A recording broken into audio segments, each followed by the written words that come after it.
Screen আছে বা slide যেটাই বলি, তোমরা কেমন দেখতে পাচ্ছ একটু চ্যাট বক্সে আমাকে জানাও। ওকে, সাউন্ড আর একটু বাড়ান ভাইয়া। হ্যাঁ হ্যাঁ হ্যাঁ, সাউন্ড আর একটু অবশ্যই বাড়বে, কেন নয়? তবে তো শুরু করলাম, তাই না? আচ্ছা, sound clear, loud and clear. এখন এখন যে সাউন্ডের কথা বলছি এভাবেই থাকবে, পুরো ক্লাস বাড়তে পারে, কমবে না। শুনতে পাচ্ছ কিনা ঠিক মতো বলো তো? চলবে? একটু জানাই দাও, কারণ তোমরা জানাইলে আমরা একটু নিশ্চিন্ত হই যে না, শুরু করতে পারতেছি। সব চলবে তো? আচ্ছা রুহি, সব ঠিক আছে? ওকে, যারা সালাম দিচ্ছ বা দিবা, সবার জন্যই ওয়ালাইকুম আসসালাম। বারবার আর সালাম না দিলেও চলবে। তো চলো আমরা শুরু করে দেই। আমরা তোমাদের সাথে আজকের ফ্রি ক্লাসে কি পড়বো সেটা নিয়ে আগে একটু আলাপ করি। তোমাদের সাথে পড়বো হচ্ছে, আচ্ছা কি পড়লে ভালো হয় তোমাদের তো একটু শুনি। বলো তো কোন টপিক গুলো পড়লে আজকে ভালো হয়, মানে তোমার উপকার হবে বেশি, আমি একটু শুনতে চাই। বলো তো, তোমাদের থেকে নিবো, বলো যে ভাই এটা পড়ান তাইলে ভালো হয়, বলো। তোমাদের মতামতেরও তো দরকার আছে নাকি? হ্যাঁ, বাংলা সেকেন্ড পেপার বটেই। সেকেন্ড পেপার থেকে কোন টপিক গুলো বলো সেটা জানতে চাচ্ছি। আচ্ছা, রায়হান বলছে সমাস পড়লে ভালো হয়, আবার বলছে সমাস, তাবাসসুম। তারপরে আর বাকিরা যারা আছো হুড়মুড় করে বলে দাও। আর কি? মুনতাসির, সোজা আর কি এই নামে কোনো টপিক আছে ইন্টারমিডিয়েট ব্যাকরণে? আচ্ছা, প্রত্যয় বাংলা উচ্চারণের নিয়ম, আপনি যেটা ভালো মনে করেন। তারপরে আর কি? সব বলে ফেলো, এটাই ভালো, সব পড়ায় ফেলেন। আচ্ছা, ঠিক আছে। শোনো, তোমাদের পছন্দ এবং রুচির প্রতি খেয়াল রেখে আমরা আজকে পড়বো হচ্ছে দুইটা টপিক। দুইটা টপিকের গুরুত্বপূর্ণ কিছু অংশ নিয়ে আজকে তোমাদের সাথে কথা বলবো। এক নম্বর টপিক হচ্ছে সমাস, আর দুই নম্বর টপিক হচ্ছে বাংলা ভাষার অপপ্রয়োগ ও শুদ্ধ প্রয়োগ। ঠিক আছে তো নাকি? যা নিয়ে আসছি চলবে না? প্রথমত আমরা সমাসের কিছু পার্ট পড়বো, খুবই বোনাফাইড কিছু জায়গা তোমাদের দেখাই দিব। আর তারপরে পড়বো হচ্ছে প্রয়োগ অপপ্রয়োগ থেকে, অর্থাৎ শুদ্ধিকরণ, যেটাকে আমরা ইংলিশে কারেকশন বলি। আগের সিলেবাসে আমরা যখন একাডেমিক লাইফ পার করছি তখন এটার নাম ছিল শুদ্ধিকরণ। এখন এই শুদ্ধিকরণ নামটা কি আবার নতুন ভাবে বলছে, বলছে যে বাংলা ভাষার অপপ্রয়োগ ও শুদ্ধ প্রয়োগ ওই একই জিনিস, আমরা এটাকে প্রয়োগ অপপ্রয়োগ বলে থাকি, তাই তো? তো চলো আমরা শুরু করি। দেখো, আমরা কর্মধারয় সমাস নিয়ে কথা বলবো। সমাসের রাজা, তাই না? সমাসেরও সমাস যেটা, সেটা হচ্ছে কর্মধারয় সমাস। মনে রাখবা, তোমাদের জন্য গুরুত্বপূর্ণ হচ্ছে সমাসের পুরোটাই, তার মধ্যে পরীক্ষায় যেগুলো আসে বেশি, কর্মধারয় অনেক বেশি আসে, আর তারপরে বহুব্রীহি আসে, তারপরে তৎপুরুষ আসে। তোমরা বিগত বছরের যে বোর্ড কোশ্চেন গুলো আছে সেগুলো যদি একটু অ্যানালাইসিস করো, একটু ঘাটাঘাটি করো, আমার কথার বাস্তবতাকে খুঁজে পাবা। সব থেকে বেশি আসে কর্মধারয়, তৎপুরুষ, আর হচ্ছে তোমার বহুব্রীহি। আর পরীক্ষার খাতা তোমাকে কি করতে হয়, তোমাকে সমস্ত পদ দিয়ে দিবে। হ্যাঁ, সমস্ত পদ দিয়ে দিবে, আর তুমি যেটা করবা, তুমি হচ্ছে সমস্ত পদ থেকে ব্যাস বাক্যে যাবে এবং সমাসটাকে তুমি নির্ণয় করবা, তুমি নির্ণয় করে দেখাবা এটা হচ্ছে এই সমাস। অর্থাৎ ধরো পরীক্ষার খাতা দেওয়া, বলে প্রশ্ন দেওয়া থাকলো হচ্ছে ধরো শোক সভা, তো শোক সভার পরে তুমি এটাকে ব্যাস বাক্যে নিবা। তুমি হয়তো বলবা এভাবে, ব্যাস বাক্য বলবা, বলবা শোক প্রকাশের সভা, তারপর এটার সমাস নির্ণয় করবা, এটা কি সমাস? কর্মধারয় সমাস। এই হচ্ছে কথা। এর মানে পরীক্ষার প্রশ্নে এটা দেওয়া থাকবে, এটা সমস্ত পদটা দেওয়া থাকবে, আর তুমি এই পুরা কাজটা হচ্ছে তুমি করবা। ব্যাস বাক্য যদি ঠিক হয় তার জন্য 1 নম্বর, সমাসের নাম যদি ঠিক হয় তার জন্য, সরি, ব্যাস বাক্য যদি ঠিক হয় তার জন্য 1/2 নম্বর, সমাসের নাম যদি ঠিক হয় তার জন্য 1/2 নম্বর, দুই মিলে তুমি 1 নম্বর পাবা। এখন অনেকের প্রশ্ন থাকে, ভাইয়া কর্মধারয় সমাস আমরা কি মধ্যপদলোপী, উপমান, উপমিত, রূপক এভাবে মেনশন করব কিনা? যেমন বহুব্রীহি সমাস 8 প্রকার, আমরা কি এরকম শুধু বহুব্রীহি বলবো, নাকি সমানাধিকরণ ধরে বলবো, নাকি ব্যাধিকরণ, বহুব্রীহি এরকম নামটা উল্লেখ করে আমরা উইংসে যাব কিনা, এমন একটা প্রশ্ন অনেকের থাকে। এটার উত্তর হচ্ছে এই, উইংসে যাওয়ার দরকার নাই, তুমি শুধু কর্মধারয় বলো। বুঝতে পারছো? রিস্ক নিও না। কেন রিস্ক নিবা না? কারণ ধরো যেটা উপমান কর্মধারয়, সেটাকে তুমি যদি উপমিত বলে দিয়ে আসো কোনো কারণে, কারণ দুটা খুব কাছাকাছি থাকে, আমি আজকে তোমাদের একদম ক্লিয়ার করে দেবো, কিন্তু যদি কোনো কারণে তুমি ভুল করো তুমি নম্বরটা পাবা না। আমি একটু বোঝাই বলি। ধরো তুমি উপমান কর্মধারয়কে পরীক্ষার খাতায় লিখে দিয়ে আসছো উপমিত কর্মধারয়, তুমি কি নম্বর পাবা? পাবা না। কিন্তু তুমি উপমানও বলো নাই, উপমিতও বলো নাই, তুমি খালি বলছো কর্মধারায়। এখন টিচার যদি তোমাকে ওই জায়গায় নম্বর দিতে না চান, তাহলে টিচারকে প্রমাণ করতে হবে এটা কর্মধারয় সমাস নয়। এটা কি স্যারের প্রমাণ করা সম্ভব? বলো, দ্রুত বলো, বলো, এটা কি স্যারের সম্ভব কিনা প্রমাণ করা? তুমি বলছো শুধু কর্মধারয়, উপমান উপমিত উল্লেখ করো নাই। এখন টিচার যদি এখানে নম্বর দিতে না চান, তাহলে স্যারকে আগে প্রমাণ করা লাগবে ওই সমাজটা কর্মধারয় নয়। সুতরাং হ্যাঁ, তোমরা বুঝতে পারছো, থ্যাংক ইউ। সুতরাং ওটাই হচ্ছে স্ট্র্যাটেজি। তুমি এরকম ডালপালা খুঁজবা না, তুমি ডিরেক্ট কর্মধারয় বলবা, বহুব্রীহি বলবা, সে যে বহুব্রীহি হোক, নো প্রবলেম, নম্বর পাওয়া যাবে, এটা নিয়ে টেনশন করবা না। ঠিক আছে, এটা নিয়ে প্যানিক হওয়ার কিছু নাই। তো কর্মধারয় সমাস 4 প্রকার আমরা জানি: মধ্যপদলোপী, উপমান, উপমিত এবং রূপক। হ্যাঁ, কোন বইয়ে এখন এটাকে আবার সাধারণ কর্মধারয় নামেও বাড়াইছে। আবার 9-10 যে নতুন ব্যাকরণ হয়েছে সেখানে আবার দ্বিগু সমাসকে কর্মধারয় আওতাভুক্ত করছে, ওখানে বলছে দ্বিগু কর্মধারয়। তো প্রকারভেদ কোনো ফ্যাক্টর না, আসলে তুমি কর্মধারয় চিনো কিনা এটা হচ্ছে আসল কথা। কর্মধারয় সমাস কি করে চিনবো? কর্মধারয় সমাসে পরপদের অর্থ প্রধান থাকে। পরপদ অর্থ প্রধান। এখন প্রশ্ন হচ্ছে পরপদ অর্থ প্রধান কিভাবে, এটা একটু একটু হিসাব করে তোমাকে বোঝাই। দেখো তো, আমরা সিংহাসন নিয়ে কথা বলি একটু। হ্যাঁ, সিংহ চিহ্নিত আসন, সিংহাসন। তো সিংহাসনকে তুমি যদি ভাঙো, তাহলে পূর্বপদ কোনটা? পূর্বপদ হচ্ছে সিংহ। আর পরপদ কোনটা? পরপদ হচ্ছে আসন, তাই না? এই সিংহ আর আসন দুইটা মিলে হয়েছে সিংহাসন। তো আমাকে বলো, সিংহাসন বললে আমরা কি সিংহ বুঝি না বসবার আসন বুঝি? বলো তো শুনি। রুহি প্রশ্ন করছে, ভাই ফুল মার্ক দিবে নাকি হাফ কেটে নিবে? মানে মেয়েদের চিন্তা ভাবনা এত অদ্ভুত কেন ভাইয়া? আমি বললাম যে তুমি এইভাবে উত্তর করবা, তারপরে বলতেছো ফুল মার্কস দিবে নাকি হাফ কেটে নিবে। তোমার হাফ কেটে নিতে পারে, সম্ভাবনা আছে। ঠিক আছে, আচ্ছা। তারপর একটু দেখো, সিংহ চিহ্নিত আসন যখন আমরা বলি, তখন কি কি বুঝি? সিংহ বুঝি নাকি আসন বুঝি? বলো, কি বুঝি? সবাই উত্তর দিচ্ছ আসন, অসংখ্য ধন্যবাদ। মানে রাজা সিংহাসনে বসলেন বলার সাথে সাথে আমাদের মাথায় সিংহের ছবি ভাসে না, আমরা বুঝি একটা বড় চেয়ার, যেটা আলিশানের চেয়ার, যেটাকে আমরা সিংহাসন বলি। তাহলে এখানে দেখো তো কোন পদের অর্থ প্রধান, এখানে পরপদের অর্থ প্রধান। এটা কর্মধারয় সমাসের লক্ষণ, বুঝতে পারছো? কর্মধারয় সমাসের লক্ষণ, এখানে পরপদের অর্থের প্রাধান্য থাকে। আচ্ছা, এখন আসো মধ্যপদ লোপী। কেন মাঝখানের পদ লোপ বলা হয়, এটার কারণ কি? কারণ হলো দেখো, সিংহ চিহ্নিত আসন, সিংহাসন, এই যে ব্যাসবাক্য সিংহ চিহ্নিত আসন, এখান থেকে লোপ পাইছে কোনটা আমাকে একটু জানাও। বলো কোন পদটা লোপ পাইছে সমস্ত পদে? সমস্ত পদে লোপ পাইছে কোন পদটা, দ্রুত জানাই দাও।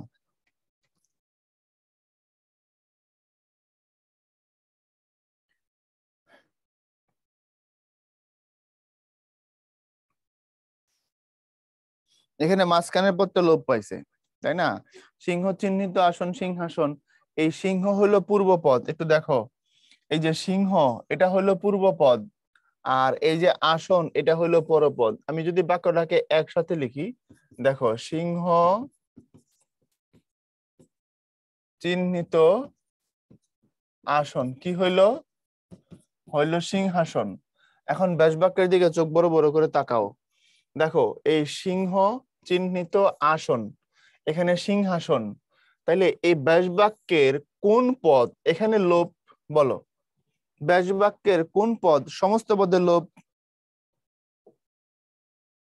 ভেরি গুড, ব্যাসবাক্যের মাঝখানের পদ অর্থাৎ চিহ্নিত সমস্ত পদের লোপ। এই যে মাঝখানের পদটা সমস্ত পদে গিয়ে হাও হয়ে গেছে, এটা হচ্ছে কর্মধারয় সমাসের লক্ষণ। সরি, মধ্যপদলোপী কর্মধারয় সমাসের লক্ষণ। তো মধ্যপদলোপীর এই চিহ্নিতটা এখানে নাই। আর আসনের অর্থ প্রধান, আসনের অর্থ প্রধান, এটা কর্মধারয় সমাস বা পরপদের অর্থের প্রাধান্য। আর মাঝখান থেকে চলে গেল চিহ্নিত, সব মিলে এটা হলো মধ্যপদলোপী কর্মধারয়। লোপ পাওয়া মানে একবারে হারায় যাওয়া। পৃথিবীতে একসময় ডাইনোসর ছিল, এখন আর নাই। না থাকার কারণে আমরা ডাইনোসর লোপ পাইছে, আগেও ছিল, এখনো থাকবে, পরিমাণে যদি কমে যায় এটাকে বলা হয় হ্রাস পাওয়া। ধরো একজন মানুষ এক মাসে ইনকাম করছে 1 লক্ষ, পরের মাসে ইনকাম করছে 90,000, তাহলে তার আগের মাস থেকে পরের মাসের ইনকাম কমছে, এটাকে বলা হয় হ্রাস। ক্লিয়ার? আগে ছিল, এখনো আছে, পরিমাণে কমছে, এটাকে হ্রাস বলে। আর আগে ছিল, এখন একেবারেই নাই, টোটালি হারাই গেছে, এমন হলে তারা বলা হয় লুপ্ত, বিলুপ্ত। বুঝতে পারছো? অথবা আমরা বলি লোপ পাওয়া। তো এই যে মাঝখানের পদ যদি লোপ পায়, অর্থাৎ ব্যাস বাক্যের মাঝখানের পদ সমস্ত পদে গিয়ে আর থাকবে না, এমন যদি হয় তারে বলা হয় মধ্যপদলোপী কর্মধারা। ঠিক এখানে সাহিত্য বিষয়ক সভা, মাঝখান থেকে বিষয় একটা লোপ পাবে। এখানে স্মৃতি রক্ষার্থে সৌধ, রক্ষার্থে কথাটা লোপ পাবে। এখানে শোক প্রকাশের সবাই, যে প্রকাশের লোপ পেয়ে গেছে। এখানে ঘর জামাই, এটার ব্যাস বাক্য কি হবে? একটা কিউট সমাস, খুবই কিউট এই সমাসটা। আমাকে বলো তো ঘর জামাইয়ের ব্যাস বাক্য কি হবে? যারা বলতে পারবা তাদের জন্য স্পেশাল উপহার আছে, বলো ঘর জামাইয়ের ব্যাস বাক্য কি?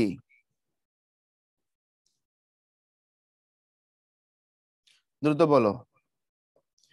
হ্যাঁ, ওয়াও, সুন্দর।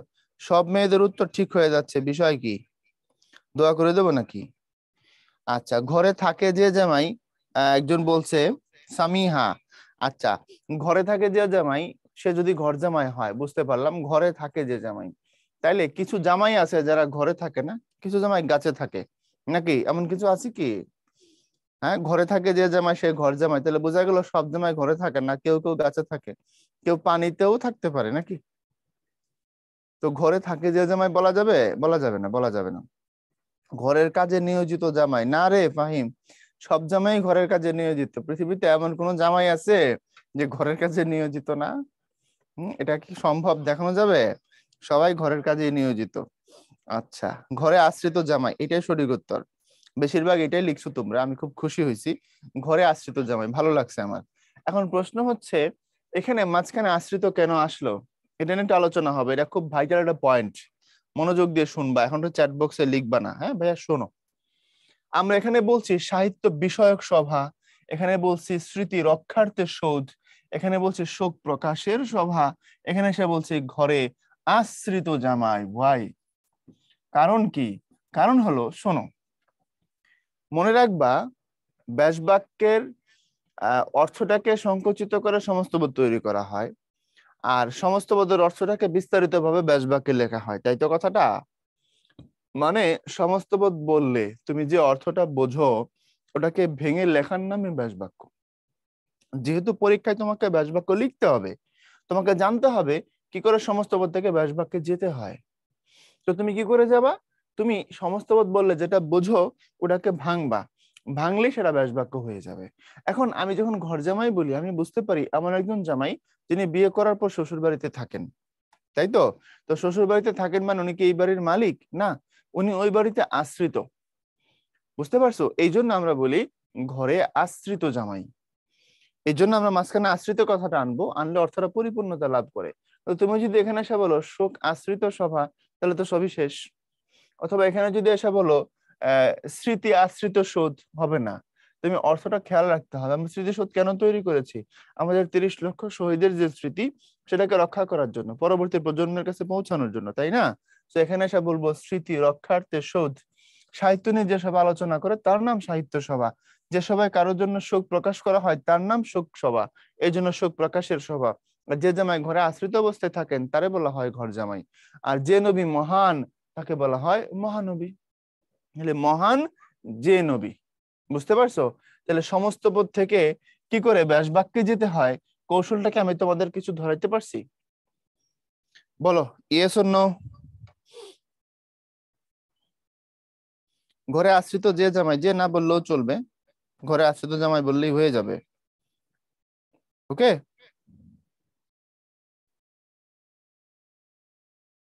Thank you everyone. চলো আমরা এবার সামনের দিকে যাই।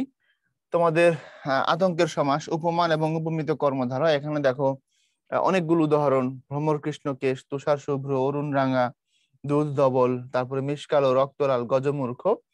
আবার এখানে দেখো উপমিতর মধ্যে আছে সিংহ পুরুষ, বাহুলতা, নয়ন পদ্ম, ইত্যাদি ইত্যাদি। এখন কথা হচ্ছে আমরা কি করে বুঝবো কোনটা উপমান কোনটা উপমিত? এটা নিয়ে আমাদের একটা ভেজাল থাকে। চলো সেটা নিয়ে আমরা একটু সংক্ষেপে আলোচনা করি, যাতে আমরা সহজে বিষয়টাকে কভার করতে পারি। মনে রাখো, উপমান আর উপমিত এই দুটো দিয়ে তুলনা করা হয়। তো একটা হচ্ছে সত্য বা বাস্তব তুলনা, আর একটা হচ্ছে মিথ্যা বা কাল্পনিক তুলনা। আমি আবার বলছি, দুটো দিয়ে কম্পেয়ার করা হয়, একটা তুলনা সত্য বা বাস্তব, আর একটা মিথ্যা বা কাল্পনিক। পাম পাম লাগবে, পাম বুঝো না, আমরা মানুষকে যে পাম দিই আর কি, ওরকম। সেটা কেমন দেখো, আসো বোঝাচ্ছি। দেখো এখানে এই মান কথাটা আছে, এখানে এই মৃত কথাটা আছে। তো মৃত থেকে তুমি রিলেট করবা, মৃত থেকে রিলেট করবা মিথ্যা, আর এখানে মান থেকে রিলেট করবা সত্য। মান মানে আমরা বলি স্ট্যান্ডার্ড কোয়ালিটি, তাই না, মান সম্মান। তো মান থেকে সত্য, মৃত থেকে মিথ্যা, এই রিলেটটাকে করে নিবা।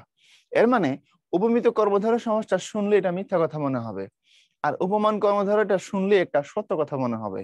অর্থাৎ আমি এখানে বললাম কাজল কালো। এখন একটু খেয়াল করে দেখো, পূর্বপদ কোনটা? কাজল। পরপদ কোনটা? কালো। আমি কাজলকে কালো বলছি, কাজলকে কি বলছি? কালো বলছি। দুটো মিলে যে সেন্সটা তুমি পাও সেটা কি সত্য না মিথ্যা? হুড়মুড় করে বলে দাও, বলো তুমি যেটা পাও সেটা কি সত্য না মিথ্যা?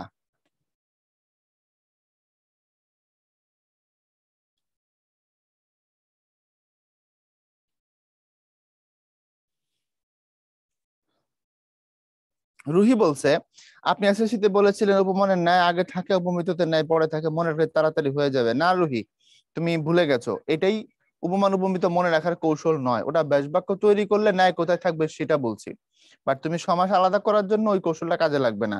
আগে সমাসটা বুঝতে হবে কোন সমাস। আচ্ছা, তাহলে দেখো, এই কাজলকে কালো বলছি কথা সত্য বলছি, তো সত্য হলে সেটা উপমান কর্মধারয় হয়, আমরা প্রত্যেকেই জানি। কিন্তু যখন ওখানে কোনো মিথ্যা কথা পাবা, অর্থাৎ টোটাল সেন্স কোনো সত্য কথা ক্রিয়েট করবে না, কথাটা মিথ্যা মনে হবে, অবাস্তব মনে হবে, কিছুটা কাল্পনিক মনে হবে, তখন সেটা হয়ে যাবে ভূমিত। যেমন চন্দ্রমুখ। এখন বলো, মুখ কি চাঁদ? এই বলো, মানুষের মুখ সেটা কি চাঁদ? মুখকে তুমি চাঁদ বলছো, সত্য না মিথ্যা? মিথ্যা, বুঝতে পারছো? এখন আমাকে এটা বলতে হবে, মুখ এবং চাঁদের মধ্যে কোনটা বেশি সুন্দর, বলো। মুখ এবং চাঁদের মধ্যে কোনটা বেশি সুন্দর? আচ্ছা, অলমোস্ট এভরিওয়ান উত্তর দিচ্ছ যে চাঁদ হচ্ছে বেশি সুন্দর। এর জন্যই তো কপালে তো দুঃখ। চাঁদ কিভাবে বেশি সুন্দর হয়? আল্লাহ বলছেন মানুষ আশরাফুল মাখলুকাত। আল্লাহ আবার সূরা 3-4 নম্বর আয়াতে বলছেন, নিশ্চয় আমি মানুষকে সৃষ্টি করেছি সর্বোত্তম আকৃতিতে। অর্থাৎ মানুষের জন্য আল্লাহ বলছেন সুপারলেটিভ ডিগ্রি, সব থেকে সুন্দর হচ্ছে মানুষ। তো মানুষ যদি সব থেকে সুন্দর হয়ে থাকে, তো চাঁদ কি করে মানুষের থেকে সুন্দর হয়? মানুষ যদি আশরাফুল মাখলুকাত হয়ে থাকে, চাঁদ কি করে মানুষের থেকে সুন্দর হয়? সোজা জিনিস বুঝো না কেন? সব থেকে সুন্দর হচ্ছে মানুষের মুখ, মানুষ সব থেকে সুন্দর, মনে থাকবে। তাহলে এখন যে বলা হয় তুমি চাঁদের মতো, হ্যাঁ, আমরা যেরকম কথাবার্তা, নরম গলার কোমল কথাবার্তা যে ফিস ফিস করে বলতে শুনি মানুষদেরকে, যে তুমি চাঁদের মতো, আমার বেবিটা, বিভিন্ন রকমের কথাবার্তা যে হয়, এগুলো কি আসলে সত্য না মিথ্যা, বলো? এই বাস্তবতা আছে নাকি পাম? কেমন মিথ্যা, কত পার্সেন্ট মিথ্যা? 100% মিথ্যা, তাই না? হ্যাঁ, আমাদের সমাজে আমরা বলি এটা, আমাদের এটা প্রচলিত ধারণা যে চাঁদ খুব সুন্দর, তো মানুষকে তার চাঁদের সাথে কম্পেয়ার করে বলতে হবে, কিন্তু বাস্তবতা হচ্ছে এটাই, মানুষ সব থেকে বেশি সুন্দর। আর এগুলো হচ্ছে পাম, মানে ফাউ কথা আর কি, বায়ু আলাপ, তো এগুলো বলা যাবে না। আচ্ছা, তারপরে দেখো বাহুলতা। বাহুকে বলছি লতা, বাহু বুঝছো, বুঝতে পারো তো, হাতের পুরোটাকে বাহু বলা হয়। তো যেটা মানুষের হাত আর যেটা কচুর লতা, দুটো এক জিনিস না, আলাদা জিনিস, সুতরাং মিথ্যা কথা। তারপরে ধরো সিংহ পুরুষ। সিংহ পুরুষ, এখন পুরুষ কি সিংহ নাকি? হ্যাঁ, শক্তিশালী ছেলেদেরকে আমরা হয়তো সিংহের সাথে কম্পেয়ার করে সিংহ পুরুষ বলি, বাট প্রশ্ন হলো পুরুষ কি আসলে সিংহ? মিথ্যা কথা। 100% পাম, এই পামের কোনো সীমা নাই, সুতরাং এটাও উপমিত কর্মধারয়। তারপরে ধরো বললাম অধর পল্লব। এই অধর শব্দের অর্থ হচ্ছে ঠোঁট। প্রকৃতপক্ষে মানুষের যে ঠোঁট, ওষ্ঠাধর, আমরা জানি তো, উপরের ঠোঁটকে বলা হয় ওষ্ঠ, নিচের ঠোঁটকে বলা হয় অধর। তো আবার দুটাকে ওষ্ঠাধরও বলে। আবার শুধু অধর বললে অথবা শুধু ওষ্ঠ বললেও সমস্ত ঠোঁটকে বোঝায়। তো এখন আমি অধর পল্লব যখন বলি, অধর মানে যদি ঠোঁট হয়ে থাকে, আর পল্লব মানে যদি গাছের পাতা হয়ে থাকে, আমার একটু বুঝাইতে হবে মানুষের ঠোঁট কোন দিক থেকে গাছের পাতার মতো। কল্পনা করো তো, যে মানুষের ঠোঁট আর গাব গাছের পাতা দুটো এক জিনিস কিনা, বলো। দ্রুত বলো, দ্রুত বলো, এক জিনিস? এই ছেলেপেলেরা বলুক, ছেলেরা কই? অধর কি পল্লব? সর্বনাশ, এখন মাথায় গেছে বিষয়টা। তাহলে অধর পল্লব না, কথা সত্য না, কথাটা মিথ্যা। তো মিথ্যা হয়ে গেলে সেটা কি হবে? উপমিত কর্মধারয় হবে। তারপরে ধরো বললাম ফুলকুমারী, বলো ফুলকুমারী এটা কিভাবে উপমিত কর্মধারয় সমাস হলো? এটা ব্যাখ্যা দাও চ্যাট বক্স, আমি পড়বো। যারটা সব থেকে ভালো হবে তারটা পরে আমি সবাইকে শোনাবো। বলো ফুলকুমারী কি করে উপমিত কর্মধারয় সমাস হলো? উপমিত তো অবশ্যই, তো কিভাবে হলো এই ব্যাখ্যা যে দিয়ে দিবা ছোট্ট করে এক লাইন, আমি তার নাম পড়ে শোনাচ্ছি। ফুল কুমারী, কুমারী কুমারী, ফুল ফুল। তো বলো এটা উপমিত কেন হইলো? ফুল কখনো বিয়ে করে না, এটা কোনো কথা হইলো? ফুল কখনো কুমারী হয় না। ফুল কিভাবে কুমারী হয়? কুমারী কখনো ফুল হতে পারে না। Faruk, that's a fantastic answer. Faruk, তোমার উত্তর ভালো হয়েছে ভাইয়া। কুমারী ফুলের মতো না, এটা বলছে নওরিন। তোমার উত্তরটাও দারুণ। ফুলের মতো সুন্দর কুমারী অর্থে, অর্থে তো বলি নাই। কুমারী কখনোই ফুল হয় না। রাফি, থ্যাংক ইউ, তোমাদেরকে ধন্যবাদ। ম্যাক্সিমাম উত্তরই খুব কাছাকাছি ছিল, তোমাদের উত্তরগুলো ভালো। অর্থাৎ এই যে কুমারী মানে একটা মেয়ে, সে কি ফুল? একটা মেয়ে তো মেয়ে, ফুল তো ফুল। হ্যাঁ, ফুলকে তুমি কুমারীকে তুমি পবিত্রতার দিক থেকে ফুলের সাথে কম্পেয়ার করতে পারো, দ্যাটস ইট। কিন্তু কুমারী তো ফুল না, বাস্তব সেন্স তো এখানে নাই। তো বাস্তব সেন্স যদি না থাকে তখন আমরা কি বলি? তখন একদম বলে দিতে হবে এটা উপমিত কর্মধারয় সমাস। এখন এইখানে দেখো আমরা আবার ফিরবো। কাজল কালো আমরা বলছিলাম উপমান কর্মধারয় সমাস, অনেকগুলো উপমান আরো দেখবো। দেখো, তুষার শুভ্র। ভাইয়া শুভ্র শব্দের অর্থ কি বলো? শুভ্র মানে কি? শুভ্র মানে কি বলো? সাদা। Muntasir, thank you. সাদা, তাই না? White colour. তো তুষার মানে হচ্ছে বরফ। আমি বরফকে সাদা বলছি, কথা কি সত্য না মিথ্যা? বলো, আমি বরফকে বলেছি সাদা, কথা সত্য না মিথ্যা? হ্যাঁ, গুড, থ্যাংক ইউ। আচ্ছা, এখন দেখো, একটা মেয়ে ফুলকুমারী, ফুলকুমারী বলছিল আর কি, কি বলছিল? বলছিল যে আমার বাবার হৃদয়, আমার বাবার হৃদয় কেমন? আমার বাবার হৃদয় হচ্ছে লৌহ কঠিন। আমার বাবার হৃদয় কেমন? লৌহ কঠিন। অর্থাৎ লোহার মতো কঠিন আর কি। যখন লোহা কেমন হয়? কঠিন হয়, কথা সত্য। এখন লাইলি যদি বলে আমার বাবার হৃদয় লৌহ কঠিন, মজনু এখান থেকে কোনটা বলা উচিত অ্যান্সারে? বলো দেখি, বলো বলো বলো। লাইলি বলছে মানে ফুলকুমারী বলছে, কি বলছে? আমার বাবার হৃদয় লৌহ কঠিন। এবার এটার এগেনস্টে মজনু এখান থেকে কি বলবে? হুম? ওয়াও, ঠিক আছে, এই তো ঠিক। মজনু বলবে তোমার বাবার হৃদয় যদি লৌহের মতো কঠিন হয়, তাহলে আমিও সিংহ পুরুষ, তাই না? আমি তোমার বাবার সামনে যা দাঁড়াবো, দাঁড়ায় বলবো যে আঙ্কেল, বিষয়টা মানিয়া লন। যদি মানিয়া না লন, তাহলে সমস্ত কিছু রক্ত লাল করে দেব। কথা ক্লিয়ার? তাহলে সব কি করে দেব? রক্ত লাল করে দেব, মানে আমি আমার জান দিয়ে অ্যালবাম, আমি মরে যাম, তাই না? আমি সবকিছু রক্ত লাল করে দেব, একদম সব ভাসায় দেব। আমি আপনার চোখের সামনে এক্ষুনি জীবিত থেকে ময়রা শহীদ হয়ে দেখাই দিব। ওকে, তাহলে এখন দেখো, লৌহ কঠিন হয়। তো লৌহ যেহেতু কঠিন হয়, আমি লোহাকে কঠিন বলছি, কথা সত্য বলছি। সত্য হলে সেটা উপমান কর্মধারয় সমাস হয়। রক্তকে লাল বলছি, উপমান কর্মধারয় সমাস হয়। কারণ সবগুলোর মধ্যে এক একটা আমরা সত্য সেন্স পাচ্ছি, তাই না? তারপরে দেখো, আমরা যদি এখান থেকে আরো যদি সমাস এখান থেকে নিয়ে আসি, ধরো সে বলল যে আমার হৃদয়টা কেমন জানেন? আমার হৃদয়টা হচ্ছে দুধ ধবল, মানে একদম সাদা।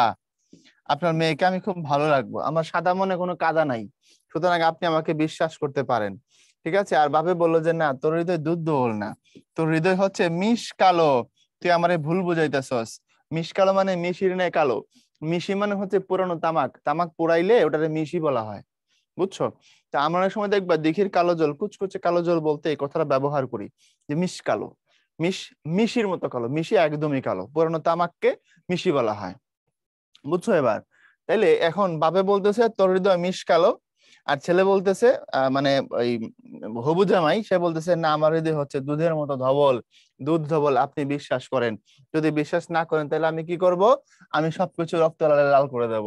এর পরের ঘটনা কি হলো আমাকে জানাইতে হবে নেক্সটে।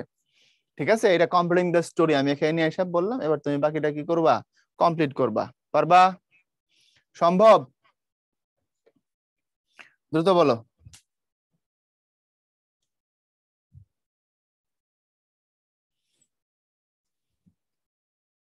ফারুক বলছে ওর দ্বারা হবে না। ঠিক আছে, দোয়া করে দিলাম। আচ্ছা,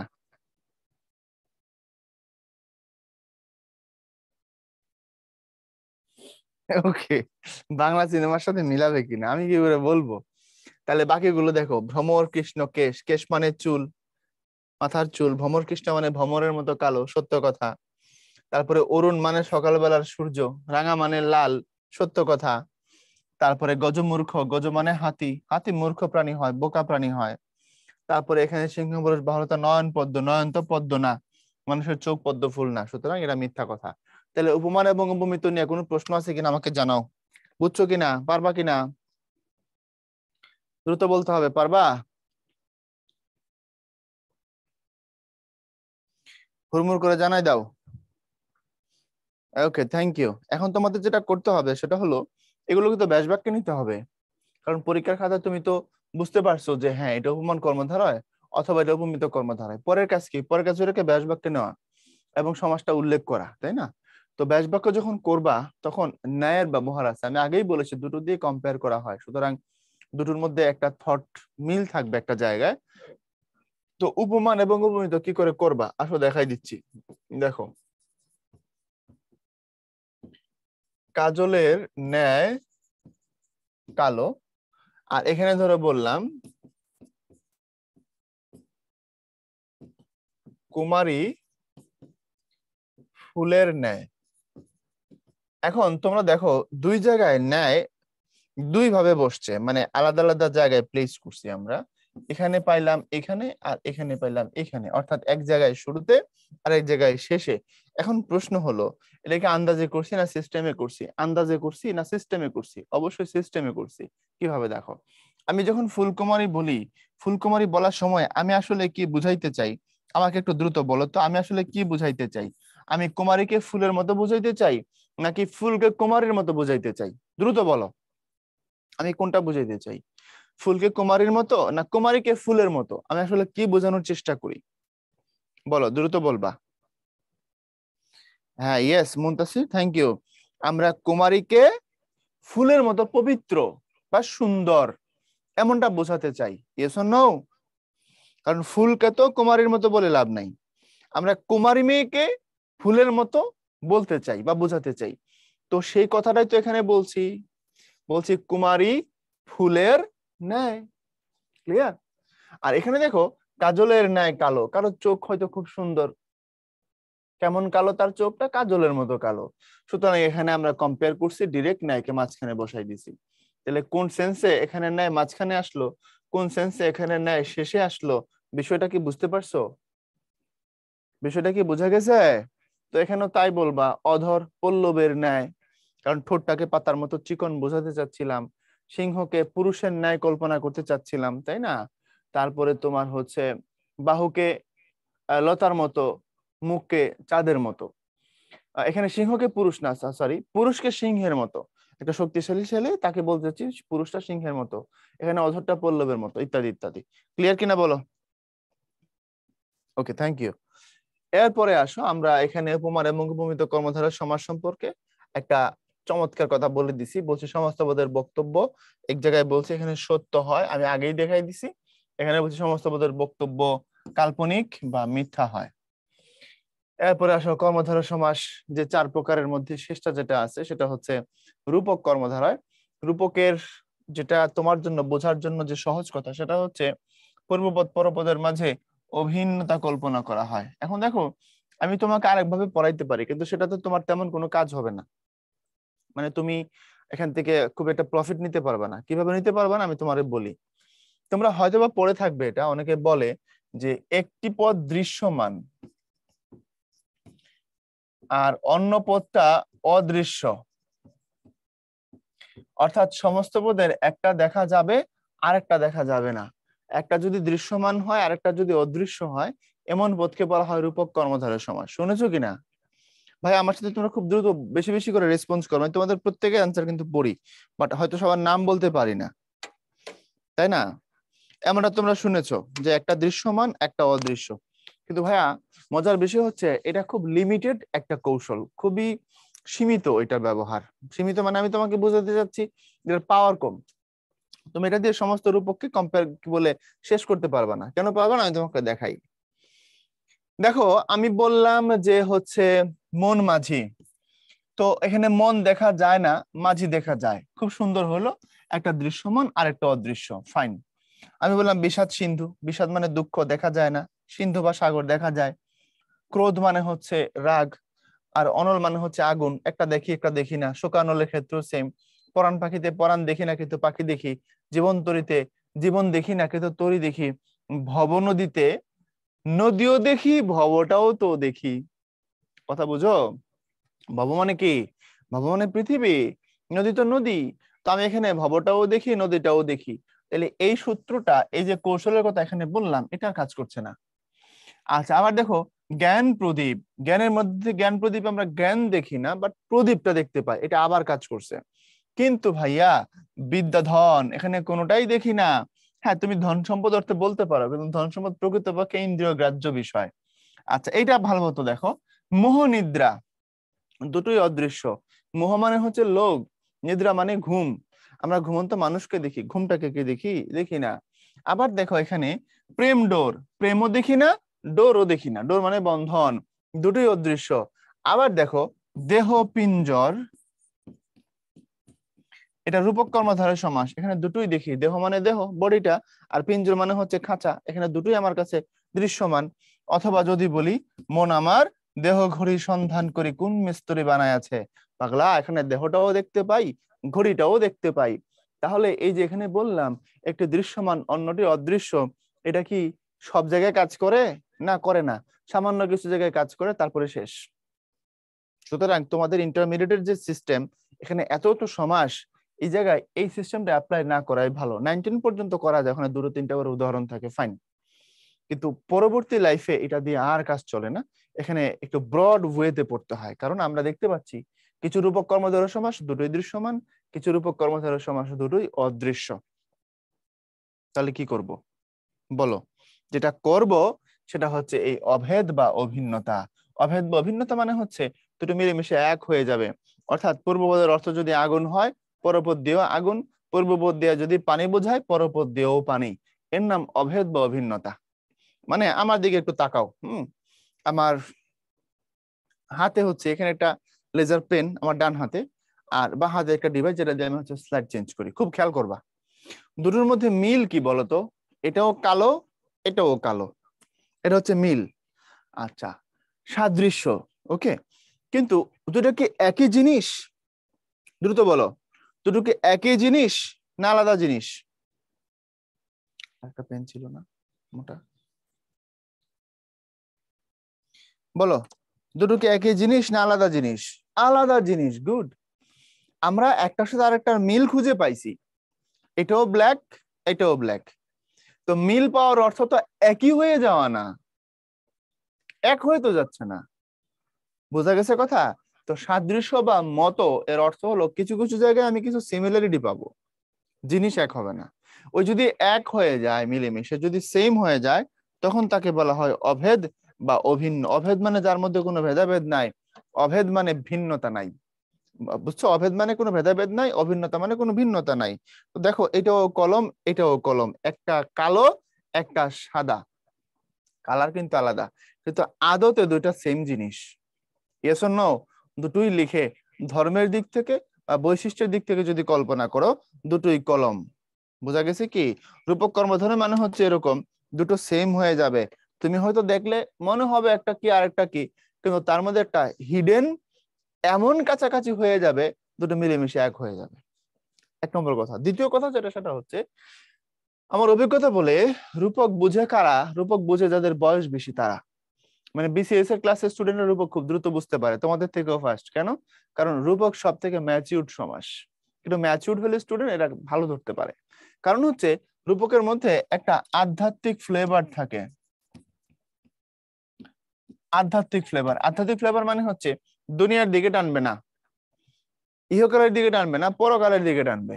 বুঝো না এই কথাটা? অর্থাৎ এমন কিছু, এটা শোনার সাথে সাথে পৃথিবীর প্রতি তোমার সেন্স আসবে না, পরলোকের প্রতি সেন্স চলে যাবে। আমি উদাহরণ দিচ্ছি, আমি দুটো গানের লাইন বলবো, তোমরা বলতে হবে কোনটা জাগতিক কোনটা আধ্যাত্মিক। ওকে? তোমরা গানের ছোট নাম দিয়ে জাগতিক হলে বর্গীয় জ বলবা, আর গানের ছোট্ট একটা কথা বলে ওই জায়গায় উল্লেখ করে আধ্যাত্মিক হলে আ বলবা। ঠিক আছে? আচ্ছা, আমি দুটো লাইন বলি, রেডি? 1 নম্বর লাইন, মন আমার দেহ ঘড়ি সন্ধান করি কোন মিস্ত্রি বানায় আছে। দ্বিতীয় গানের লাইন, হাতে লাগে ব্যথা রে হাত ছাড়া দাও সোনার দেওরা রে। এখন বলো কোনটা জাগতিক কোনটা আধ্যাত্মিক, বলো, দ্রুত বলো। ওয়াও! প্রথম গান হচ্ছে মন আমার দেহ ঘড়ি সন্ধান করি কোন মিস্ত্রি বানায় আছে। এই দেহ ঘড়ির গানটা হচ্ছে 1 নম্বর গান। আর দেওরা, যেটা দেওরা, এটা হচ্ছে 2 নম্বর গান। তো এক আধ্যাত্মিক নাকি দুই আধ্যাত্মিক? 1 দিয়ে 2 দিয়ে এগুলো বলে দাও।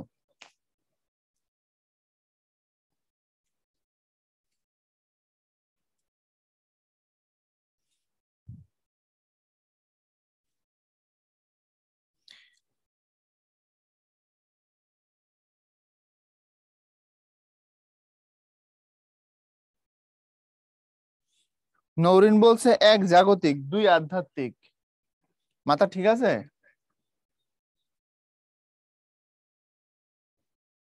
হ্যাঁ, 2-1 জন হয়তো তাড়াতাড়ি বলতে গিয়ে এলোমেলো করছে, বাদ বাকি বলতে গেলে সবার উত্তরে ঠিক। অলমোস্ট যারা লিখছো 98% উত্তর ঠিক আছে। মন আমার দেহ ঘুরি সন্ধান করে কোন মিস্ত্রি বানায় আছে। আল্লাহকে খোঁজা হচ্ছে, দেহটা কে বানাইছেন, কে সৃষ্টি করেছেন, সৃষ্টিকর্তা। আর পরে হাতে লাগে ব্যথা রে হাত ছাড়া দাও সোনার দেওরা রে, এটা একটা ভালগার সং সত্যিকার অর্থে। তোমরা হয়তো এটা দেখছো বা শুনছো, ব্যাপক ভাইরাল। ভালো জিনিস তো ভাইরাল হয় না? তোমরা 9-10-এ পড়ছিলাম, মনে আছে? প্রমোদ চৌধুরী বলছিল ব্যাধি সংক্রামক, স্বাস্থ্য নয়, খারাপ জিনিস ছড়ায় বেশি, ভালো জিনিস না। তো এই যে কথা হাত ছাড়া দাও সোনার দেওরা রে, এটা মারাত্মক প্রশ্রয়। যদি আসলে মনে মনে চাইতো যে হাত তুমি ছেড়ে দাও, তাহলে বলতো গোলামের বেটা হাত ছাড়। এটা না বইলা বলছে হাতে লাগে ব্যথা রে হাত ছাইরা দাও সোনার দেওরা রে। একে দেওরা, তারপরে বলছে আবার সোনার দেওরা। তো এটার মধ্যে আশ্রয় না প্রশ্রয় নাকি প্রত্যাখ্যান? 100% প্রশ্রয়।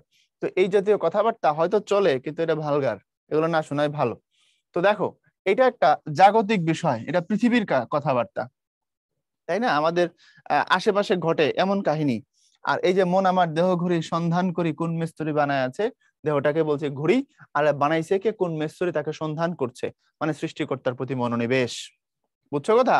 তো এই যে একটা আধ্যাত্মিক ফ্লেভার তুমি পাইছো দেহ ঘড়ির মধ্যে, রূপকের মধ্যে আধ্যাত্মিক ফ্লেভার আছে। এবার দেখো পাও কি পাও না, এবং কিভাবে সেটা অভেদ বা অভিন্নতা হয় আমি বুঝাই দিচ্ছি।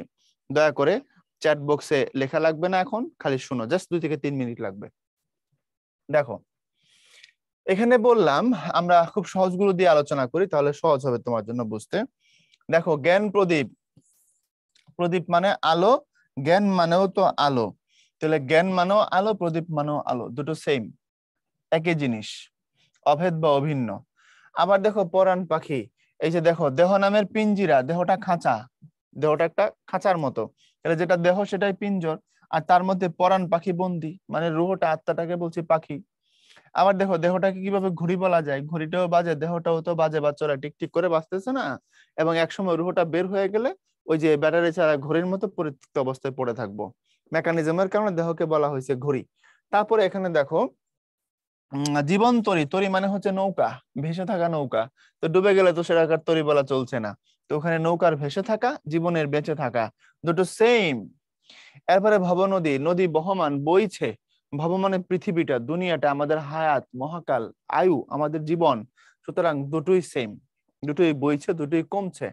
তারপরে দেখো এ পাশে যদি আমরা একটু কল্পনা করি, আরো যদি সহজ জিনিস তোমাকে দেখাই, এই যে বিষাদ সিন্ধু, বিষাদ মানে দুঃখ, সিন্ধু মানে সাগর।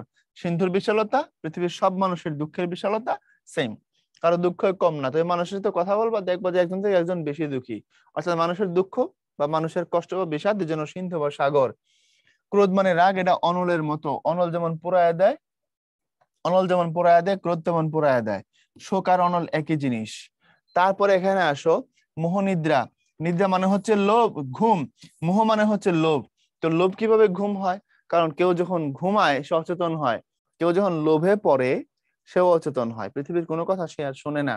বিদ্যা তো ধন, বুঝতেই পারো, যেটা বিদ্যা সেটাই ধন, সব থেকে বড় সম্পদ এটা। তারপরে প্রেম ডোর, ডোর মানে বন্ধন, প্রেম তো বন্ধন, প্রেম ডোর, মায়া ডোর, এগুলো সব রূপক কর্মধারয়। তাহলে এখানে যত রূপক ছিল সব বলে দিছি। আর কুসুম কোমল, কুসুম মানে ফুল, কোমল মানে নরম, এটা হচ্ছে তোমার উপমান কর্মধারয় সমাস, এগুলো সব প্র্যাকটিস আর কি। তুষার শীতল, তুষার মানে বরফ, তাকে শীতল বলছে, সত্য বলছে।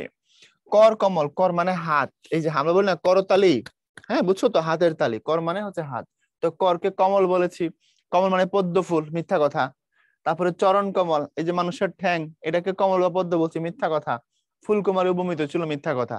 এগুলো উপমান এবং উপমিত, আর এগুলো হচ্ছে রূপক, এই নিচের গুলো রূপক, এগুলো সবগুলো উপরের লাইনে সবগুলো রূপক। এবার আসে মন মাঝি। মন আর মাঝি সেম।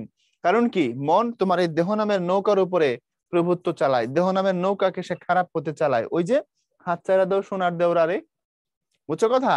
আর এই যে মাঝির ধর্মটাও তো সেম, মাঝিও তো নৌকার উপরে নিয়ন্ত্রণ রাখে। যদিও ধর্মে বলা আছে দেহের নিয়ন্ত্রণ মনের হাতে দিও না, কারণ মন বা নফস সবসময় খারাপের পথে নাই। এই জন্য যেটা মাঝি সেটাই মন, বুঝছো, অভেদ্য অভিন্ন। রূপক গুলো ধরতে পারছো কিনা, প্র্যাকটিসটা বুঝছো কিনা, চ্যাট বক্সে জানায় দাও।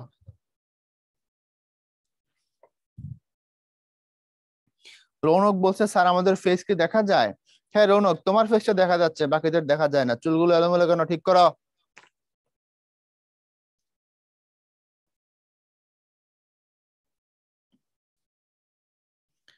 ওকে।